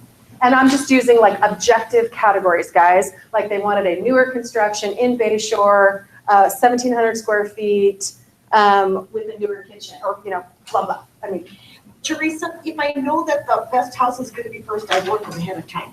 oh, that could be a good I work them strategy. ahead of time. I go, look, this is, I'm going to show you the best house first because if we run out of time, I want you to see all of them. Number one, I wanted you to see this one. Number two, it's not a matter of the best in, I caution, this isn't a matter of seeing the best one first, blah, blah, blah. I just want you to know that this is the way it's strategically laid out. On my tour, Yeah, on my tour. I think that's great if I knew that. But when I tell you what, I started watching people psychologically because I'm a believer in, I found the perfect house, let me show it to you. and they can't make an offer typically on the first house they see. Most buyers have a really, really hard time doing that. So I just learned how to strategically place it. That's a smart move in my tour. So that they saw crap, good, better, best, okay. And then they were easily able to say, oh my God, it was the fifth house. The fifth house was the winner. Would you like to write an offer on that? But Teresa, let's write an offer. I'd be like, okay. So I'm just going to tell you just from long, bitter experience and working with lots and lots and lots of buyers, I figured some things out. That was one of the magic things that I figured out. Now, sometimes you're just setting up tours and you're doing them, you guys might do them differently. You might do them just because the houses are, in your perception, in order that way. Cool, that's fine. Then I would tell somebody, I just literally set up a logical progression of houses. I don't know, I haven't been in these houses. I'm not 100% sure what we're gonna get. And if you find one that you really, really like, you got to make a move on it. Now, the other thing that I think is very important, and I would write this down, it's called the fierce urgency of now. The fierce urgency of now. I also call it the Today Show. The fierce urgency of now means when you find a house, and I try and talk to buyers about this, I'm warning you ahead of time. When you see the perfect house, it may be gone by the time I get back to the office to write the offer. So you don't have time sometimes to think about it overnight. I've had a problem. Happened to you yesterday. Yesterday, tell me what happened. We were writing an offer up, weren't we? I was calling him to write the offer, and he wasn't quite sure he wanted to make his move. Yep. And 30 minutes later, I pulled the listing up and it had 30 minutes later, it ended. Did you call and talk to the listing licensee, saying that your buyer was thinking about I it? had, yes. Okay, and they didn't mention that it, No, she didn't call me back. And most of us won't. I hear that every day and twice on Monday. I hear that every day and twice on Sunday that somebody's thinking about writing an offer. My job, I'm a believer, I'm going to tell you, I'm old school. I do first in, first out. Does anybody know what I mean by first in, first out? If I get an offer, I go present it. And if I hear there's 15 other offers, I tell my seller that, but I do first in, first out. My job is to get that property under contract. Well, it's your, That's my obligation, is to get that property under contract. well, your obligation is always, here's. Yeah, They are. absolutely, but it's my job to get that property under contract. That's true. That's my job. So I'm a believer in doing what? Now, Getting it done. It's fierce urgency of now. By the way, and I've been that licensee who I've been like, oh, well, let's hold off. Or I hear I'm getting other offers in. I've been getting other offers in on certain listings. Like 10 years ago, I still heard I was getting an offer in, and it never showed up. So you're saying don't sit around and wait for multiple Don't sit around offer and wait for multiple situations. offers. If you got an offer that's going to expire, present the damn offer is what I'm saying. You always let your seller know. It's always their decision, but it's your job to work the offer. It may be the only offer you ever get, is my point. Okay? Or if you got buyers like your poor guy out there who thought he had opportunity to sit around. But I call it the fierce urgency of now. And here's what you can now use. Literally, let me tell you, guy, one of my buyers waited 30 minutes. I checked back on the property had pended. Well, didn't the perfect thing that they would say, well, wouldn't the listing licensee call you up? No. What are they going to do? What do they want? Want to get paid? They want to get paid. They want to get it in contract. Get it, yeah. There's an offer there. I want it off my books. I'm not waiting around. Now, there's certain licensees, and I know who they are, that are going to take your offer and they're going to shop your offer. They're going to call every single licensee that ever talked to them and expressed any interest in it. They're going to let them know that they had an offer and that they're looking for more offers. That's called shopping an offer. You might be that listing licensee someday where you take offers and you shop them. That's perfect. That's an absolute legitimate thing that you can do. But trust me when I tell you, most of us want what? If I got an offer, I'm flying on my Thunderbolt. I'm meeting with that seller and I'm getting that bad boy signed or countered right now. What did your buyer say when you had to tell him, sorry, waiting, you lost the house or whatever? He didn't say much. He's going fishing this week, and that was already planned. But I mean, disappointed? Yeah. Kind of knocks the winds out of somebody's sails. Okay, but now you have an absolute legitimate thing to tell buyers. It's the fierce urgency of now. You think you might want to wait to write this offer, but it could be gone. And oh, by the way, what is your ability to do as a buyer? You are in a no loss position. Should you decide to change your mind, we can write the offer and submit it, and if you, at any time before it's accepted, we can withdraw it. So there's no harm or foul for me writing this up and getting it ready to go. Now, if somebody says, don't submit it, I can't submit it. Do you get that? Okay, but I call it, it's the Today Show, guys. If you wait, I'm telling you right now, houses go off the market like that.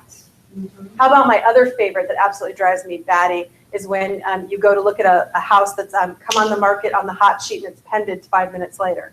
Oh, I hate that. I was looking at this morning, there was 2 more. So I'm Yeah, curious, zero do days on you, the market, they can. What is Well, that? they keep them, they call in pocket listings. That means that before they've even put it on the market, they've already sold it. They're just mostly doing it for staff. And generally, you're gonna see it's listed as sold by the same one. That can happen, but oftentimes with the same It's in the office. The same broker. Same Right, we broker. were talking about that yesterday. Yeah, it happens. Yesterday, one was the Yeah, same lister, yeah, same yeah, office. yeah. Mary Stevens did one this morning. Yeah, and oh, by the way, guess what happens sometimes? That actually happens. I'm talking about a listing that I'm upcoming. Yesterday, what happened to you, you talked to me about a property you might have coming on the market. I said, hey, I know somebody who has a buyer in that price range. I texted them and said, hey, do you still have a buyer in that price point? And I said, talk to Terry Pisa, she might have a listing coming up, and they did.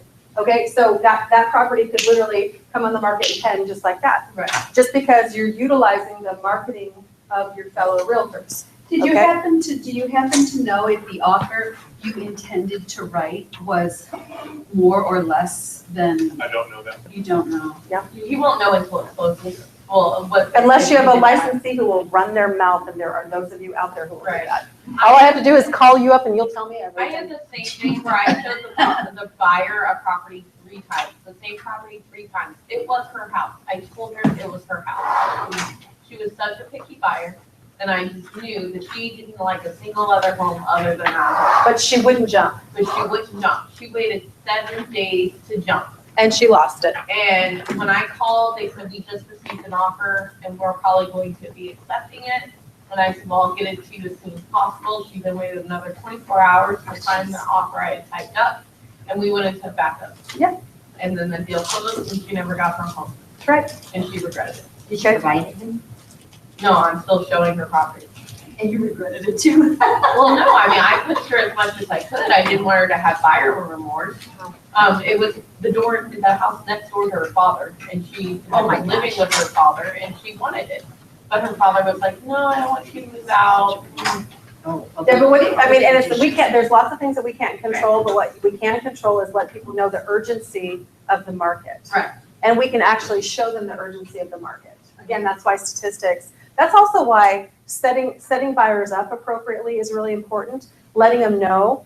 And you guys, there was a time in our market where you could think about it 24 hours. For God's sake, you could take a week and think about it, okay? But we're not at that place in the market, and that's when you come with these really long market times where houses aren't moving. That's when buyers really do have an opportunity to think about it. But when properties are selling quickly, you don't have an opportunity. If you like the house, you're gonna make, now, and I don't know about you, how do you as a consumer feel about that? If you want it, you better buy it or it's gonna be gone. Stressful, That's stressful, very right? stressful. And that's hard. Because what if there's something even Right. better out there? Okay, so now what do I say to a buyer when they lose their dream house? What do I say? There's a better one There's a better one out there. We just have to trust that there's a better one out there, that you weren't meant to get this one. But there was some reason why you didn't get this one, so let's go get the one that you should go. Right. What do you do when people get really, if people do, you guys get very demoralized. What do you do? You gotta be, yeah. I mean, if they're really gonna buy, they're gonna buy. If you don't help them with kind of managing those emotions, they're gonna go buy from somebody else. Okay? All right. What do you guys think about licensees who are always talking on their phone? While showing houses? Oh, I won't. take Don't like it? No, I will only take a call if it's an emergency or if it's a realtor that I had previously contacted about that property. And I let the buyers know, oh, here's somebody that's calling about one of the properties we look at. Right, and I do as well. Or I apologize if it's a family thing. I apologize and I say, I'm sorry, I'll be really quick. Yeah, But- if you're always on your phone, and by the way, if you're if you're that person who's doing this while you're talking to me, Oh, okay, I'm done with you. I'm done with you. Because if we're having a conversation and you're doing You're this, either with me or you're with the phone. or if you're like, yeah, just hang on a second, I might gotta like something on Facebook while we're talking. I just saw a really good recipe. I need Yeah, to let me get pin that on my Pinterest board. my- See where I'm at? Your job is to be present with your client. Your job is to be present with your client. Anybody have any, one of the other things I wanna leave you with is you do wanna ask for the sale. It's your job. Some people are gonna communicate with you, some people are not, but you wanna ask for the sale. What other types of things, anybody else have any buyer problems that are going on in the field? Anything that's actually happening right now? Working with buyers? Indecisive buyers, how do you handle indecisive buyers? Creating that fierce urgency, I think, is something that happens, letting them know that properties that they were like kind of interested in have ended. You know, letting them know, here's one thing that you should be sharing with people, guys. Interest rates are scheduled to do what? Go up, and not just a little bit, okay? The thought is they might be up 1 to 2 points in the next year. By the way, we're going through a presidential election, okay? You can actually go see trending rates during presidential elections. They're very interesting. They normally go up. It's very interesting. Why would that be? I don't know. I don't know. So one of the things I should be really talking to people who are being indecisive is, gosh, if you're at a price point right now and you wait 6 months, you now all of a sudden can't afford this house that you like right now. Do you get that? Mhm. That's a super easy conversation, and it's not a fear factor. I'm not trying to put a fear in them. I'm trying to educate them that it's the Today Show. If you miss out on this, you're gonna get, well, I don't like the kind of houses I'm looking at. I'm like, well, they're only gonna get uglier and worse because you're not gonna be able to afford this dog that wags. We're gonna get the stinky dog that wags. Okay. All right, guys. Thank you so much.